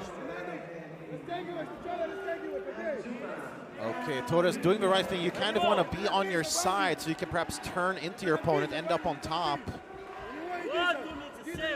Asipov recognizes that. Oh, and full mount again. Raining down shots here. But one thing we can always say about the Mexican fighters, they are tough and they show heart. They are going to go nowhere until it gets stopped. Great effort to get back to his feet. Catches the kick. I think he might abandon it. All right, let's see what he can get done on the feet. He's looking a bit tired. You can see that all of that groundwork has definitely taken its toll. He is looking a bit gassed at the moment. Well, Torres had a grueling fight yesterday also to get here, so you've got to wonder like how much damage has accumulated during the tournament. And that's the problem, is the more energy you exert every day, the less you're going to have the next day. 24 hours is not enough time to recover from some of these fights. And a nice trip takedown there for the RMMU's Mohammed Afandi Asipov. But Torres always busy. He's always looking for something. He's always fighting for a position, trying to get an arm. He's not just lying there going, right, I had a good fight yesterday, I'm a bit tired now, give it up. It's not how the Mexicans do it, man. They are tough. I'll tell you, all heart.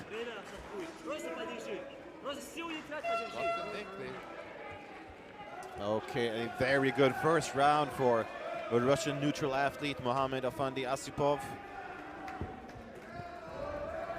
But as you mentioned, I mean, the Mexican fighters have heart and grit in spades. For me, growing up watching Mexican boxers, the Oh, one thing you always knew, man, is there was going to be no early finishes there. You were gonna fight all the rounds, and they were going to be hard.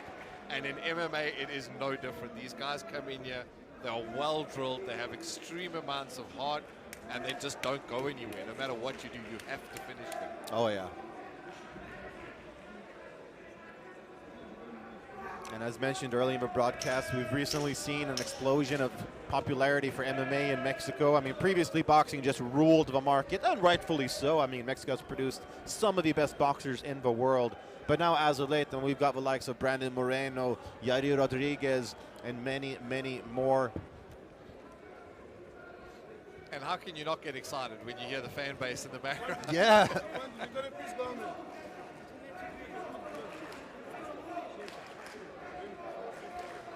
And here we go. Will it be more of the same? Can Torres just get that striking going and get the movement?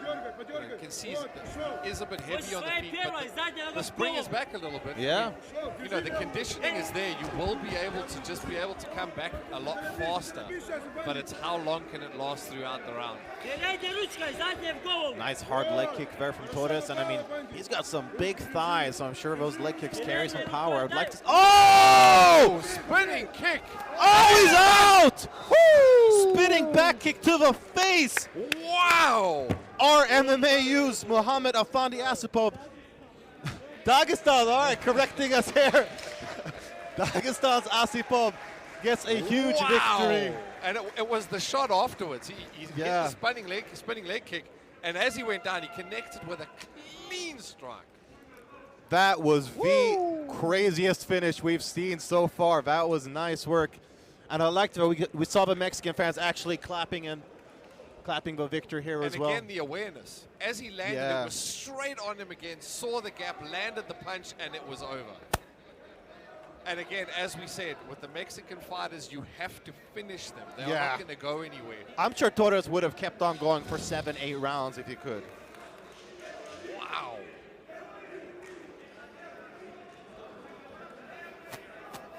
Incredible finish. You can see the respect shown there between the coaches.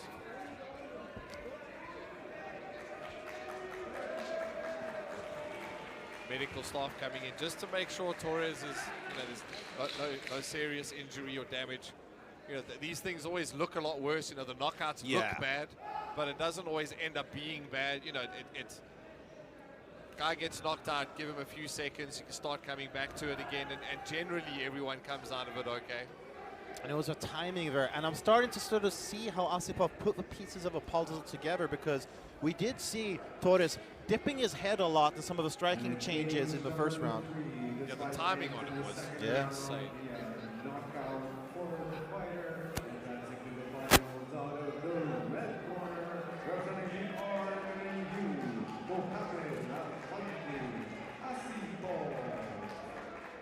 All right, so the RMMAUs and Dagestan's Muhammad Afandi Asipov gets a second round KO and makes his way to the finals in spectacular fashion. In the words of Future, sensational.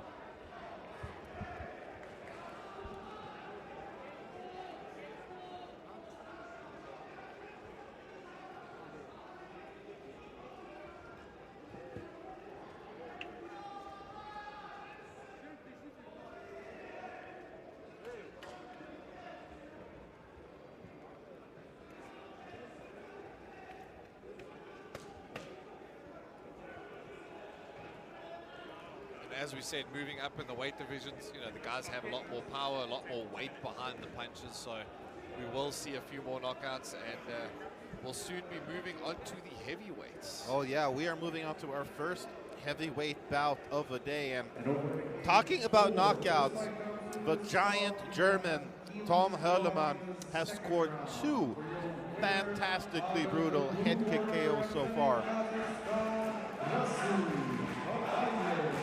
And we wish all the best for the Mexican fighter.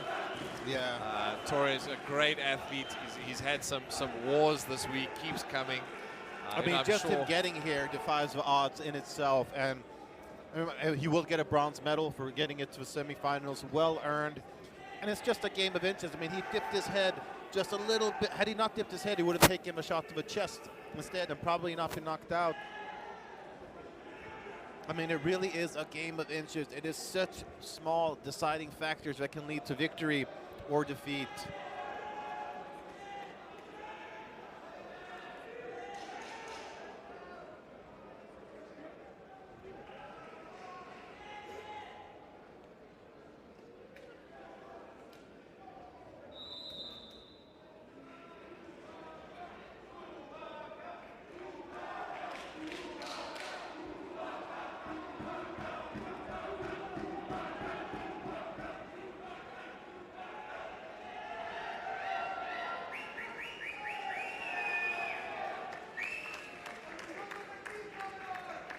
I mean, how about that Mexican support? How can you not feel like a winner when you've got people like that behind you? Hats off to Diego Torres, a real Mexican warrior.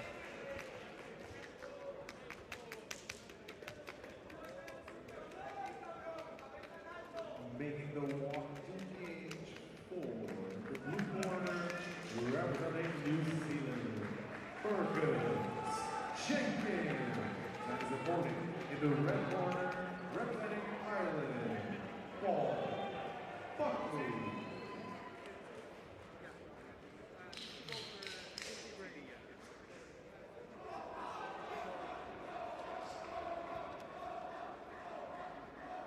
In the prep point for cage 3 in the blue corner, representing the Kingdom of Bahrain, Rasul Magomedov. And his opponent in the red corner, representing Germany, Tom Hoyland.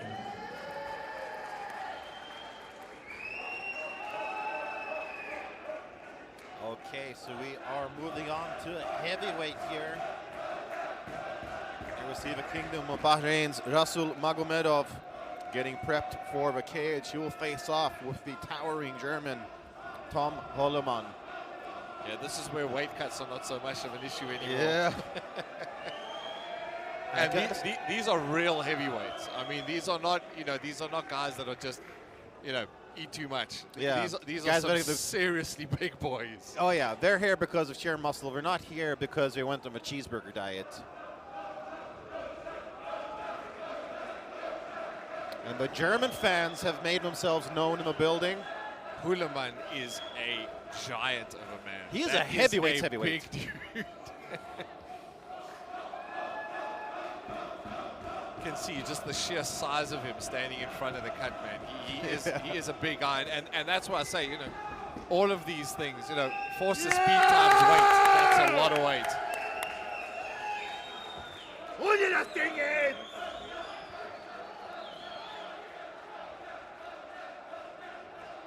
And I think we will see some very contrasting styles. After all, Tom Hollemann has used his vicious KO power to make it to the semifinals. Yeah, Magomedov's definitely going to go for the takedown. I think he's going to try and get him to the ground. You can't be landing kicks if you're on your back. Oh, yeah. And that needs to be the strategy, I think. Oh. The thing is, every time there's a takedown attempt, we knew it was coming. And there you can see the force of the shot. It's just pushing him back until he got him to the ground. Now it's about control. Can he keep him on the ground? Can he keep him from getting back to his feet where the danger is? Oh, great work by the Bahraini athlete there. The thing is, though, the bigger you are and the more blood that has to be pumped through your muscles, the quicker you tire. So you've also got to pace yourself. I mean, you can't just go for slam takedown after slam takedown because you will tire yourself out. And controlling an athlete with that much weight against the cage, it doesn't take much for him to be able to move you and kind of swing the weight around. But good control here. Nice job of Hollemann controlling the hands of his opponent. And now we're back to the stand-up game. It's the distance. It's judging where the opponent's going to be, when is he going to move, and can you see the takedown coming? That's what he has to watch out for Hollemann.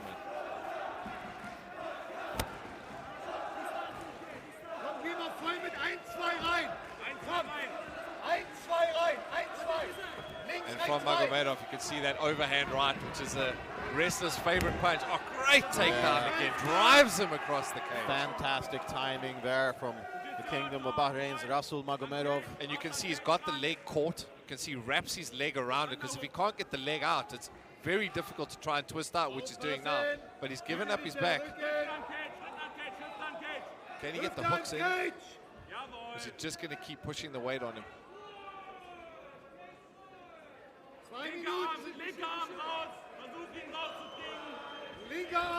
It's a patience game as well. Oh yeah, absolutely. He just drags him to the ground. And it cannot be easy dragging around somebody the size of Tom Hollemann. And also for Tom Holloman to be carrying Magomedov's weight, as you can see now. All that weight is on his back, so he's trying to breathe, carrying his weight and his opponent's weight at the same time. You can see they're just pulling the weight on top of him.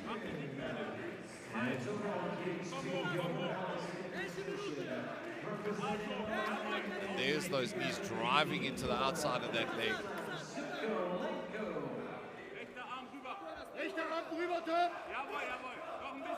He has to turn to try and stop him, and as he does that, you can see he felt the weight shift, trips him to the back. Great awareness by Magomedov on where the weight is and which way to move. All right, there we have it. A clear-cut round in favor of the Kingdom of Bahrain's Rasul Magomedov, wanting nothing to do with the striking of Tom Holloman, and that is pretty understandable. You see there, Holloman, he's a big guy, but again, not breathing very heavy. The conditioning of these guys, again, very good. Oh, yeah. But Magomedov was in control the whole round. You could see he knew where his opponent was moving. The trip close to the end was the one that got me. As his opponent turned to try and get to the other side, he felt it and tripped him going towards the back. Yeah. And that's the important when it comes to these takedowns, is where is your opponent's weight moving to so that you're not muscling him. You're not exerting that energy to try and pick up 115 kilograms. All right, seconds out. Let's see what the second round has in store for these heavyweights. I mean, how about the fans in attendance? I mean, sounds like a football match. Yeah, we've got the Mexican and German fans next to each other. So yeah. And I wonder if perhaps they've joined forces in cheering for Holloman, because I'm not sure if there's any Mexicans fighting right now. There you can see that overhand right again. But all it is a setup for the takedown. He's got the single leg, tried to drive him, but you can see Holloman there just managed to get the arms across the back. But just pure force to get him back down to the ground. You can see he's wrapped that leg again. And just great game plan here from Rasul Magomedov. I mean, when your opponent has such clear knockout power, why give them the opportunity to throw those KO strikes? And for me, it's a lot of the time that comes down to ego. It's, oh, he's a striker, I'm going to show him I'm a better one. Or he's a ground guy, I'm going to show him I'm better. But this is where you want it. You want to be in your strength. You want to bring your opponent to your world and win the fight. Oh, absolutely. And there you can see again, just leaning that weight on him. You can see he's pushing him down, making him carry the weight. Because again, the more energy he takes out of him, the more damage he does to that leg, the less effective those strikes are going to be when they do get separated.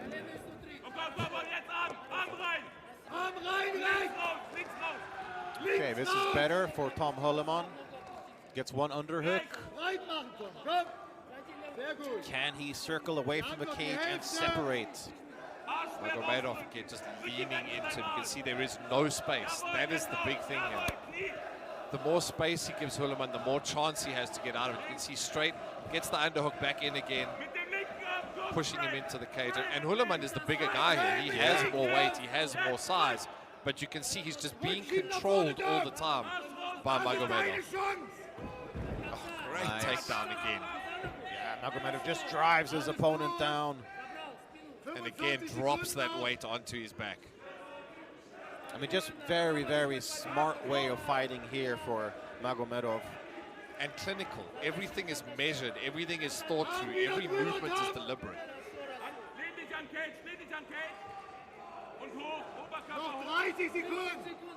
And Tom Holloman seems to be keeping his cool so far, despite a lot of a fight not going his way. And there you can see those knees into the outside of the leg.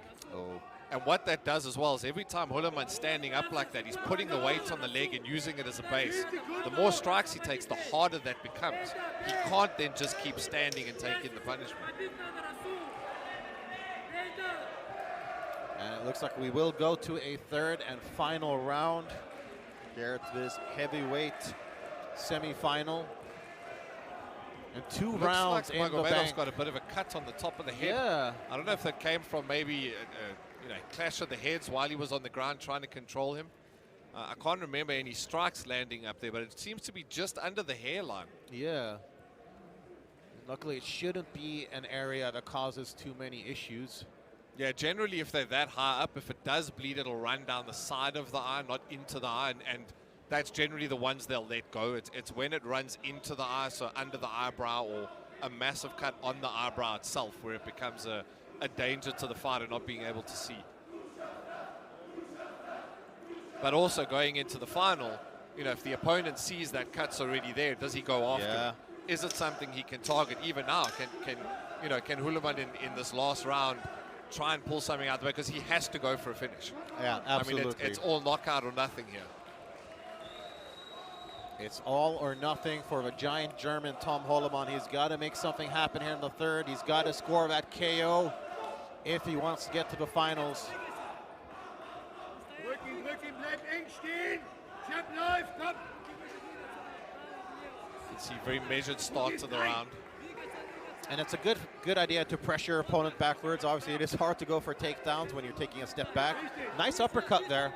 And that's also a good sort of threat, just reminding your opponent, hey, you can go for the takedown, but you might need an uppercut for your troubles. Hulaman's definitely closing the distance. He's trying to stay a lot closer now, because he needs to finish it. There's that kick. As mentioned earlier, he scored 2 brutal KOs via kick. You can see he's also trying to change his height, ducking down a little bit, changing levels, so it's not that easy to judge when to shoot for the takedown. Yeah. If you stay very straight up all the time, it becomes a lot easier to read. There's the shot. There's the attempt, got the And he single gets leg, it. and he's got it down. And look, immediately clasps the legs together of Tom Hulaman. It's just experience of hundreds and thousands of hours on the mat that you're seeing here from Magomedov. Yep. And there's you could feel that shake the ring. That's heavyweight power for you. And again, over time, those are just going to do incredible amounts of damage. Die Hälfte ist weg, die Hälfte ist weg. Deine Chance. But now, as you see, he's putting the weight on those legs. The legs are being forced to carry both athletes' weight. And if that leg is damaged, it just becomes tougher and tougher to be able to do that. You see there, he's trying to lift his leg up a little bit, or was earlier. Undoubtedly, those knees have had some effect on him. And there's just no space. If you look at all 3 rounds, as soon as Magomedov gets in, there is not an inch of space in there. He can't turn, he can't get an arm over. There's no way for him to create the separation to actually start pushing away and launching some attacks of his own. And look at how high up Magomedov is when he goes onto the back. All of the weight is sitting on almost the shoulders of Hulaman. Noch 45!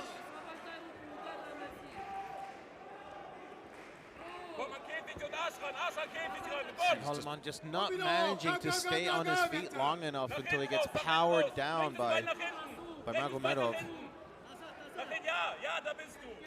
You can see he's got those underhooks in, so again he can't turn, he can't get the arms under so that he can create the space, and he is the taller fighter, which makes it worse. So that, Magomedov is always underneath him. He's always got that center of gravity below his.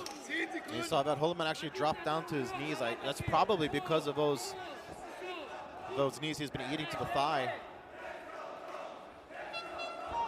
All right. And that's it. And yeah, that was just a lesson in wrestling there. And a lesson in how to control someone who's heavier than him. Yeah. I mean, Magomedov is a smaller fighter. He's got less weight. He's got less size. He's got less height. But through all of that, you couldn't see at any point that he was the lighter fighter. Yeah, he made himself heavier. He made himself bigger by always putting the weight on the shoulders when he was on the back, by leaning his weight onto the fighter against the cage. A real clinic in how to make yourself heavy.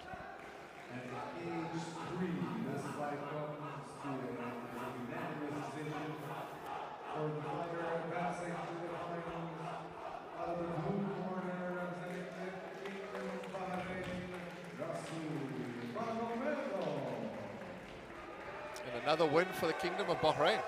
Yep, they traditionally do extremely well in the IMMAFs as well.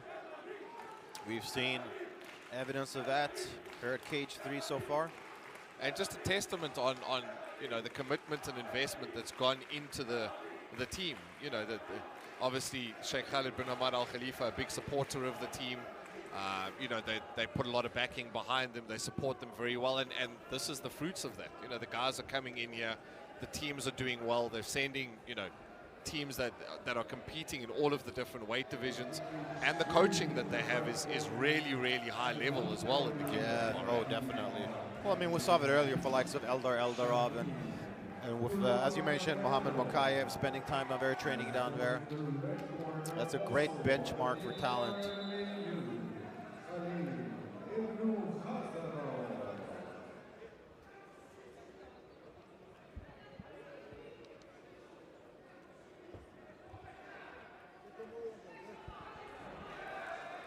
And who will face Rasul Magomedov in the finals? Well, regardless, it will be a fighter from the RMMAU, as those two fighters will duke it out here next. First up, in the blue corner, we have Shamil Kuramagomedov entering the cage. And also the big thing for Magomedov coming out of that fight is he didn't expend too much energy. Yeah. He didn't take any damage. Exactly. Which is, you know, now when the final comes, you can really let it hang. You know, that's it. Yeah. It's one fight and you're done. Oh, yeah. Whereas at the semi-final, you got to make sure you get through, but you also get through without taking any damage into the final, which is the tough part. Yeah, I mean, now you can just empty the tank and the fight that matters the absolute most. Here we have a red corners, Khalil Ibn Khazarov preparing to enter the cage. And both fighters again from the same country. We've had this a few times today. Yeah. It's becoming a fixture for us. Who will be the best in their village, as we say back home? Who's going to have bragging rights for the next year? We always used to say, like, no one spars harder or fights harder than your friend, because you're going to hear it every day. True. So who's going to have the bragging rights here from the RMMAU? Well, in 12 minutes or less, we will see. So far it is Kuramagomedov sort of pressing the action early. No one's drawn first blood. Again, very, very measured start. Both athletes feeling each other out. Nice little strike combination there for Kuramagomedov. Nothing that lands with a whole lot of force, though. Oh, some big shots thrown there. Yeah, these guys are going to try and finish it early by the looks of it. I think so. That's a nice kick to the body there for Ibn Khazarov. Kuramagomedov, very nice boxing. You can see his hands are very high, very tight to the face, throwing very crisp shots. But his defense looks like a typical boxer. You can see the hands are high, tight to the face, throwing the punches. You know, it definitely looks like he comes from a boxing background of some sort. And I really like the pressure that he's been putting on early. Just not giving Ibn Khazarov any space to work properly. You can see those little knee strikes coming in as well. Just damaging the legs, and we've seen what that can do in some of the other fights today. Is once those legs go, it just becomes tougher and tougher to manage. You can see straight back, it just keeps moving forward.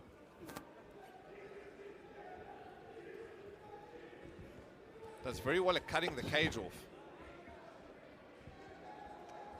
There's definitely a tension in the air for his heavyweight striking exchanges. He's been getting a lot of mileage out of the boxing through the leg kick and almost got taken down. I think he should stick to the boxing, keep that space. Yeah. And Ibn Khazarov has spent almost the entire round pressed up, like very near the cage.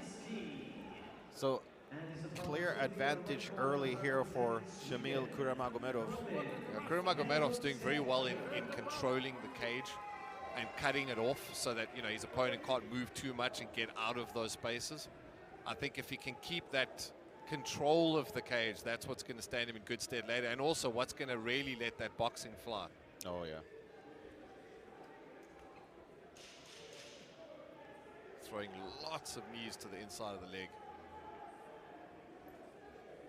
And no matter which fighter advances, they've got their work cut out for them in the final. Rasul Magomedov looked great in defeating Tom Holleman.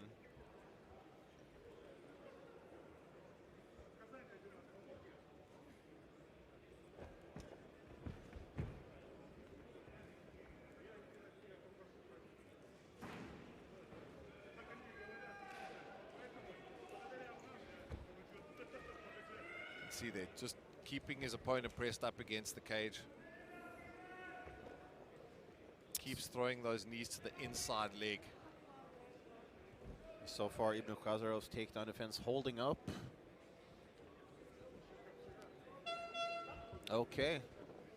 First round is in the books, and yeah, no secret as to one that was Shamil Kuramagomedov imposing his will on his countryman, Khalil Ibn Khazarov. And I wonder if perhaps Ibn Khazarov will be a little bit more aggressive here in the second round, because he kind of let Kuramagomedov dictate the pace of that first round.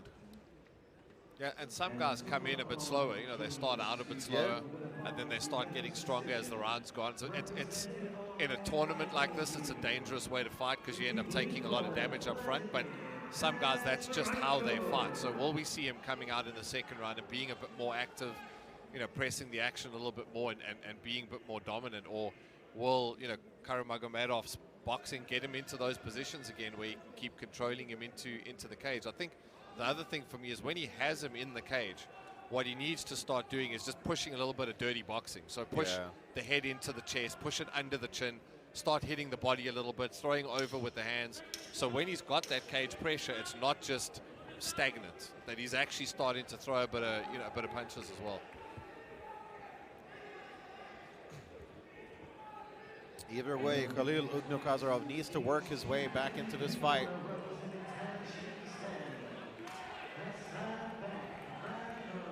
All right, here we go. Yeah, once again, it is Shamil Kuramagomedov sort of takes the lead here. You can see the little feint just to see how his opponent reacts to it.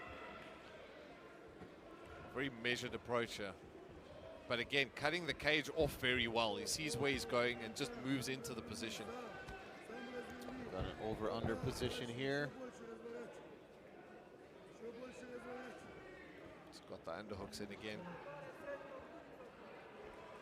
This is where, you know, you push the head into the chin, make it uncomfortable.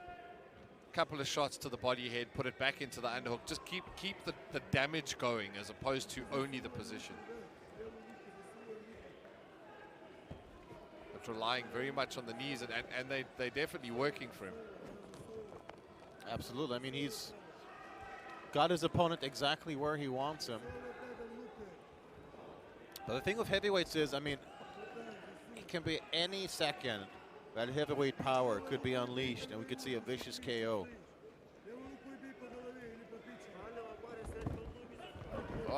Oh, went for the takedown, but grabbed the cage. And that actually stopped him from getting the dominant position. I think he's going to get a warning here. Yep. Took the point. Yeah, I mean, that was a pretty egregious... Yeah, that 100% stopped the takedown and getting him into the dominant position. But the referee did not reset the position, however. Or put him on the ground. I mean, he's down a point, but at least keeping at a distance definitely does favor Khalil Ibn Khazarov.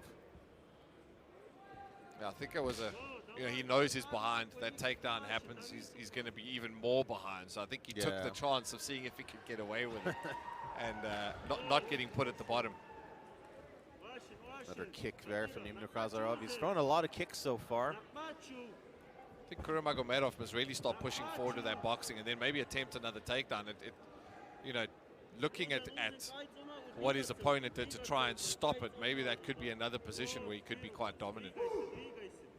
Gotta say, I'm a little bit surprised that Ibn Khazarov is throwing. Oh, nice spinning back kick there. But I'm surprised he's throwing so many kicks because there is always the risk of your opponent catching them. And it's pretty clear that Kuramagomedov wants to get a fight to the ground. Catching a kick is a great way to start that process. Nice inside leg kick there from Kuramagomedov as well.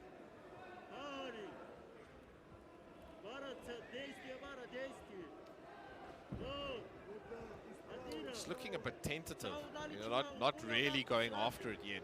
Yeah. I mean, he could be saving his energy for third round. I mean, maybe just conceding the first two in hopes of getting a brutal finish in the third. All or nothing third round. Yeah. Well, 2 rounds in favor of Shamil Kuramagomedov. And Ibn a bit of frustration there as he shouts between the rounds. I think he's a bit upset at himself over, you know, giving up the round. And now it is all or nothing. This is where it counts. I mean,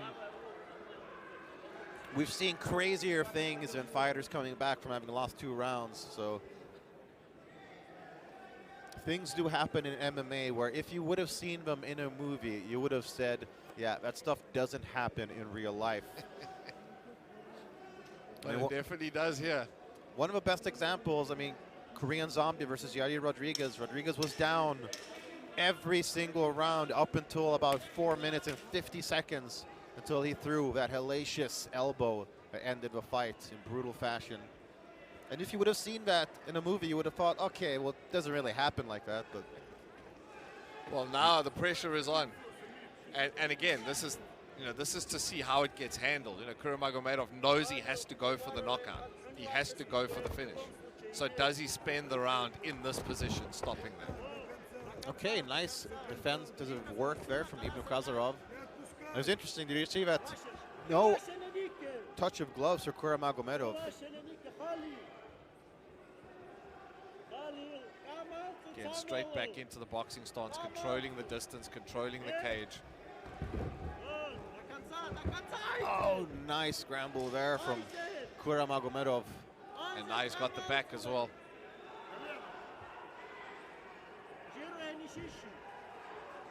Not the position you want to be in when you're down 2 rounds. Gets back to, all right, separates. That's great for Ibn Khazarov, but I mean, he's got to get that knockout. It's clear he wants it. Oh, nice overhand right there. And that's the punch he's got to go for. You can see that left hand is now lower from Kuramagomedov. He's not keeping that very tight boxing stance he was in the first 2 rounds. So that could be an opportunity.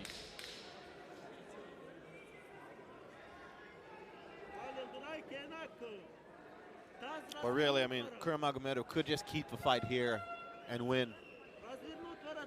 Yeah, he's not the one who has to take the risks. Yeah. You know, so he could very well just, you know, control the fight from here, keep him against the cage.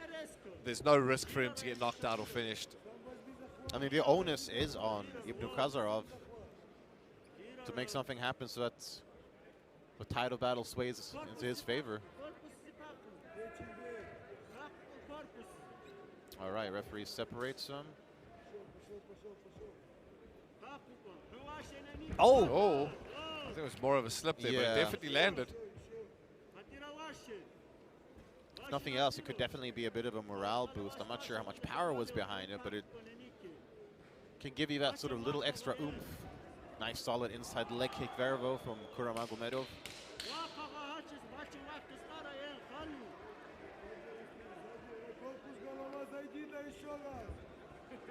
Lead uppercut there from Ibn Khazarov.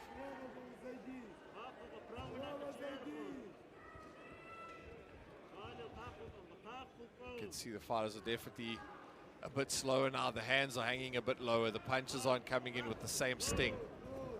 But also, this is where your mouth's hanging open. So a punch lands, this is what could actually cause the knockout.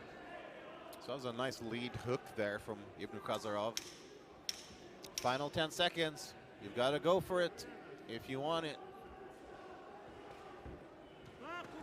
Oh! Nice little flurry there to end the round. Almost lands one. Yeah. And some visible frustration there in the face of Khalil Ibn Khazarov. I'm sure he's very disappointed, and he knows he could have done a little bit more, but this is how you learn. This is how you become a better fighter as well. If your holes are not exposed, then you don't know what to work at, or work on, rather. And both fighters, you know, very measured.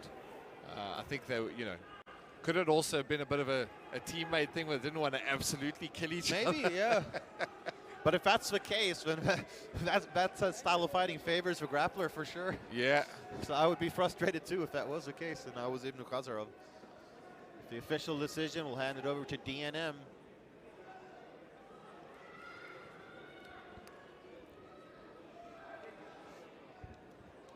And the former at cage number 3, we go to the judges' scorecard. The judges scored this a majority win in favor of the fighter moving on to the finals. Fighter out of the blue corner representing the RMAU, Shamil Kuramagomedov. Okay, so Shamil Kuramagomedov will face Rasul Magomedov in the men's heavyweight final.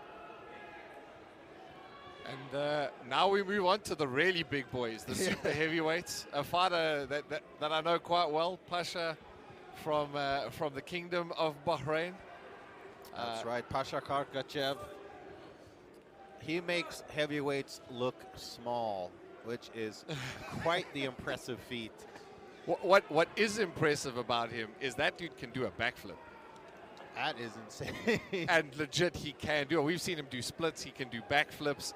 I mean, he throws head kicks, and he's a legit probably 160, 180 kilograms. Yeah.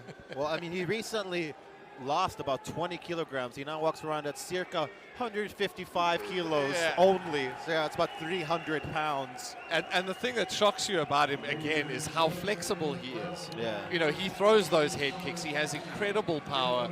He has the ability to do everything of someone half his weight and half his size. But added to that weight, when he hits you, you're going to stay hit.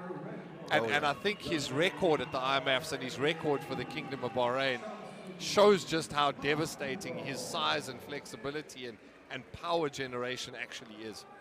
Oh, yeah, definitely. I mean, he is just a beast of a man. He will face off against the RMMAU's Shamsuddin Makhmudov.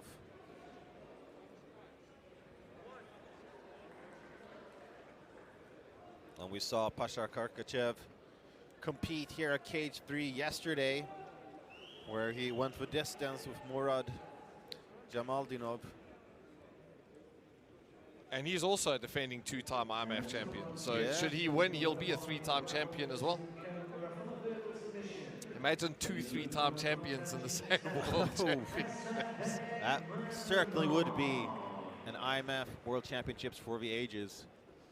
Here we have the defending champ entering the cage in gold, befitting of a champion. His opponent from the RMMAU, Shamsuddin Makhmudov, getting prepped for the cage here.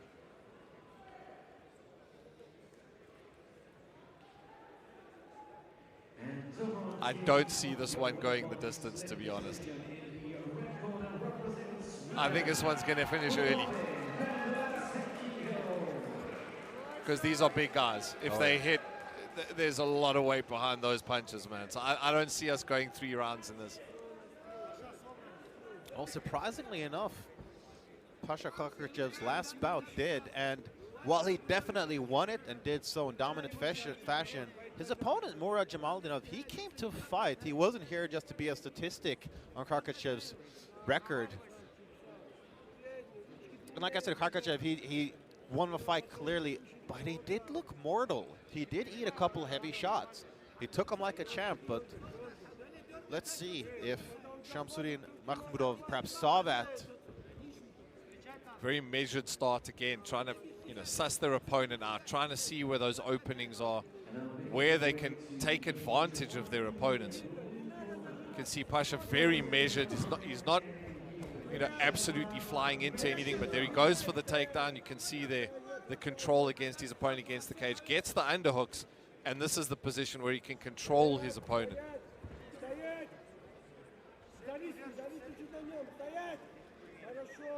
Good takedown defense.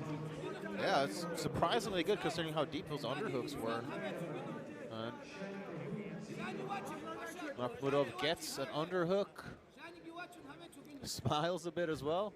Are we talking to each other? Looks like they're having fun.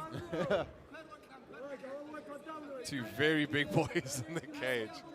And I think people are expecting something violent because people are standing around the cage holding up their phones, filming.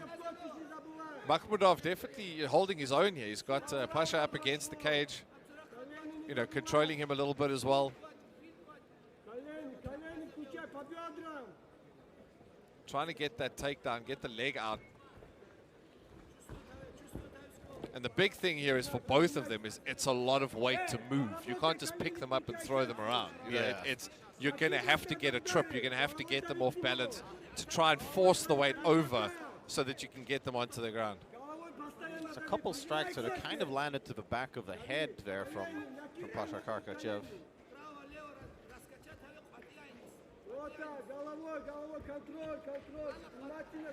Oh, the cager actually prevented the trip from Pasha Karkachev.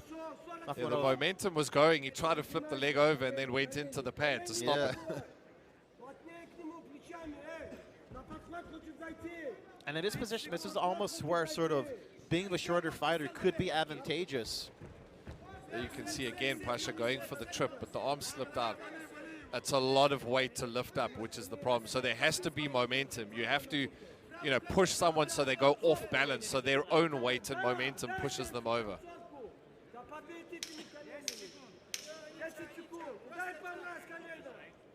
Ten-second clapper. Oh, wow. Good finish to the round there. And I think you got to give that first round to Shamsuddin Makhmudov, the underdog here. I think the trip at the end is what could sway the judges a little bit at the end of the first round.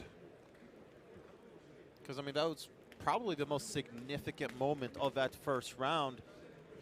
Both attempted takedowns, you know, both try to control their opponent up against the cage. And that was the one time where one of them landed up on the ground. So could that sway the judges at the end of the round to go, that's the guy, he got more of a dominant position by the time it was over.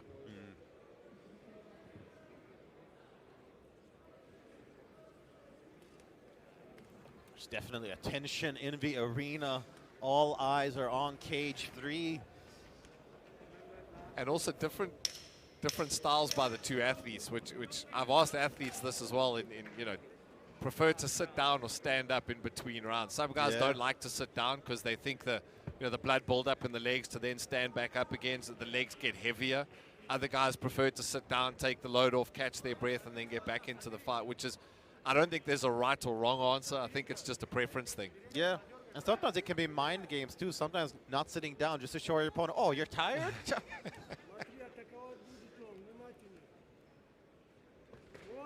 Oh, there we go. The punches are flying.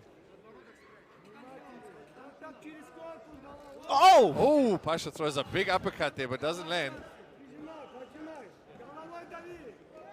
can see he's throwing those little short punches as his opponent has him up against the cage. And again, it's not going to do any massive damage, but it can just throw your attention off for that split second.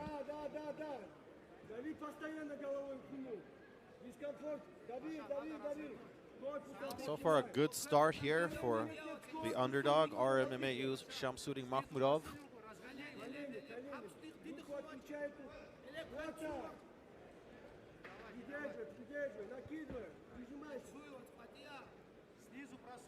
Karkachev's just looking for his opportunity there to move him away. Perhaps waiting to explode so they can get a trip. Could also be the very tough fight yesterday is making it difficult to really just get going in the fight today. I mean, he went 3 rounds.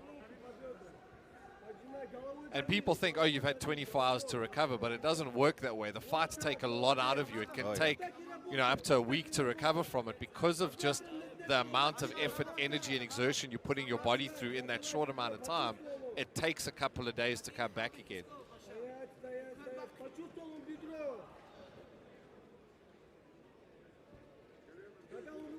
Three taking a close look at this. I think he might separate them. Makhmudov's definitely controlling it. Controlling his opponent against the cage. You can see Pasha there just shaking his head, saying everything's good.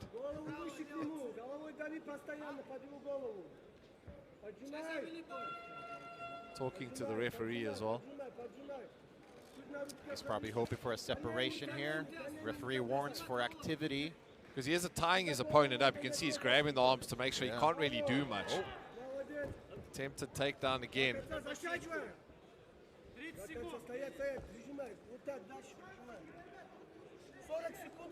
Right in front of our broadcast position here. I gotta admit, it's a little intimidating having two super heavyweights this close from you. Or close to you, rather. This is the time where you hope the engineers did their job right. Yeah. You can see there more of the same. It's just controlling Khakhachev up against the cage, landing a couple of shots. Got the underhooks.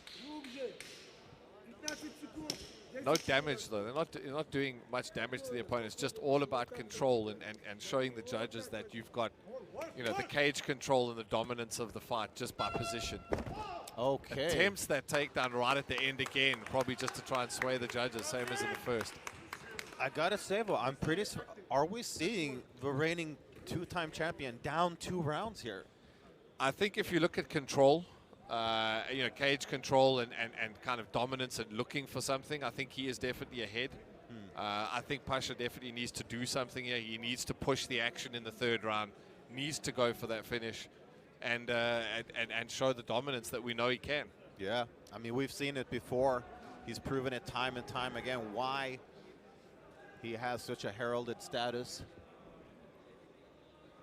And the crowd building even more around the cage now. I think they know something has to happen. So, yeah, you know, are we going to see a knockout in the 3rd round? Are we going to see something spectacular? I mean, any way you go, we're going to see something worth talking about. Either we'll see a huge upset or we'll see a brutal finish. So you can see Khakachev's already in the middle of the cage here. He wants to get this thing going. Oh yeah. Referee has to push him back.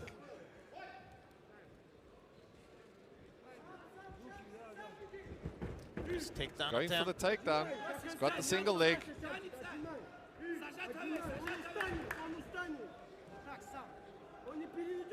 It's a good start here for Khakhachev. He's got the control against the cage, but he's going to have to try and get separation to get the finish. Either separation or get the takedown. Yeah.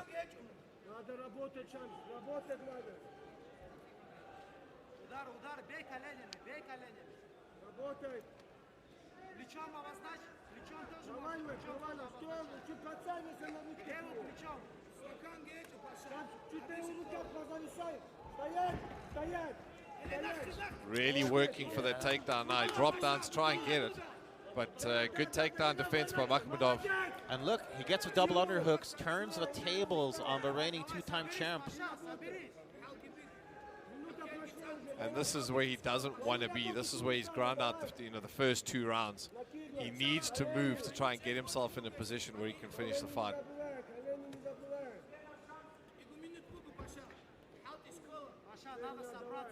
And the thing is, you can't just hope that the referee will separate for inactivity, because then you're releasing all your own responsibility in the fight. So it's also up to you to try and improve your position, or really do everything you can to neutralize your opponent's offense. And you can just see there how relaxed Pasha is, you know, smiling at someone in the crowd. He's in the fight. He's not under an immense amount of pressure in the fight itself at the moment, but he is under pressure to try and get the finish. Oh yeah, absolutely. The referee separates them. He's going to have to go for the finish now. Yeah, there's not a whole lot of time left to work. Straight back into the cage again. Makhmudov doing exactly what he needs to do to grind it out and get the win here. He's not the one that has to push the action. Yeah, as we mentioned earlier in one of the fights, I mean, the onus is on Kharkachev to get out of this, and he does. Wonder if he'll regret going for a takedown there, because now we see up against the cage. But I mean, I'd say Kharkachev needs a finish here.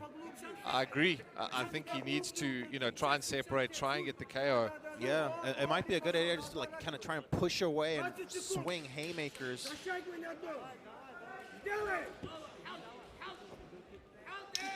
And there's the 10-second bell.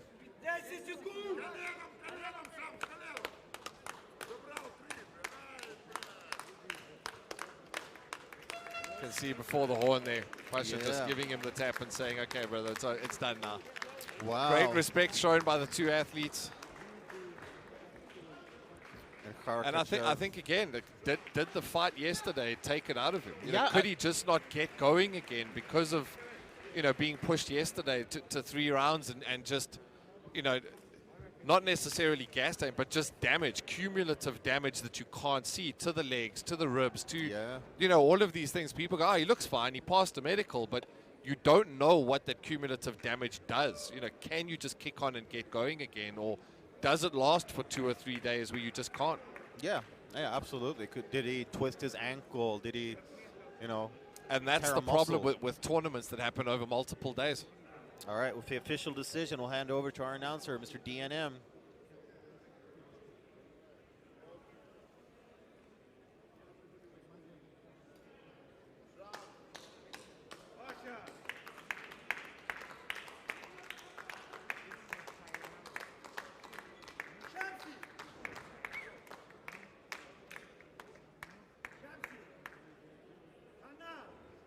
And for the final die from October cage number 3, we go to the judges' scorecards for a decision. It is a unanimous decision for the fighter of the red corner representing the IMMAF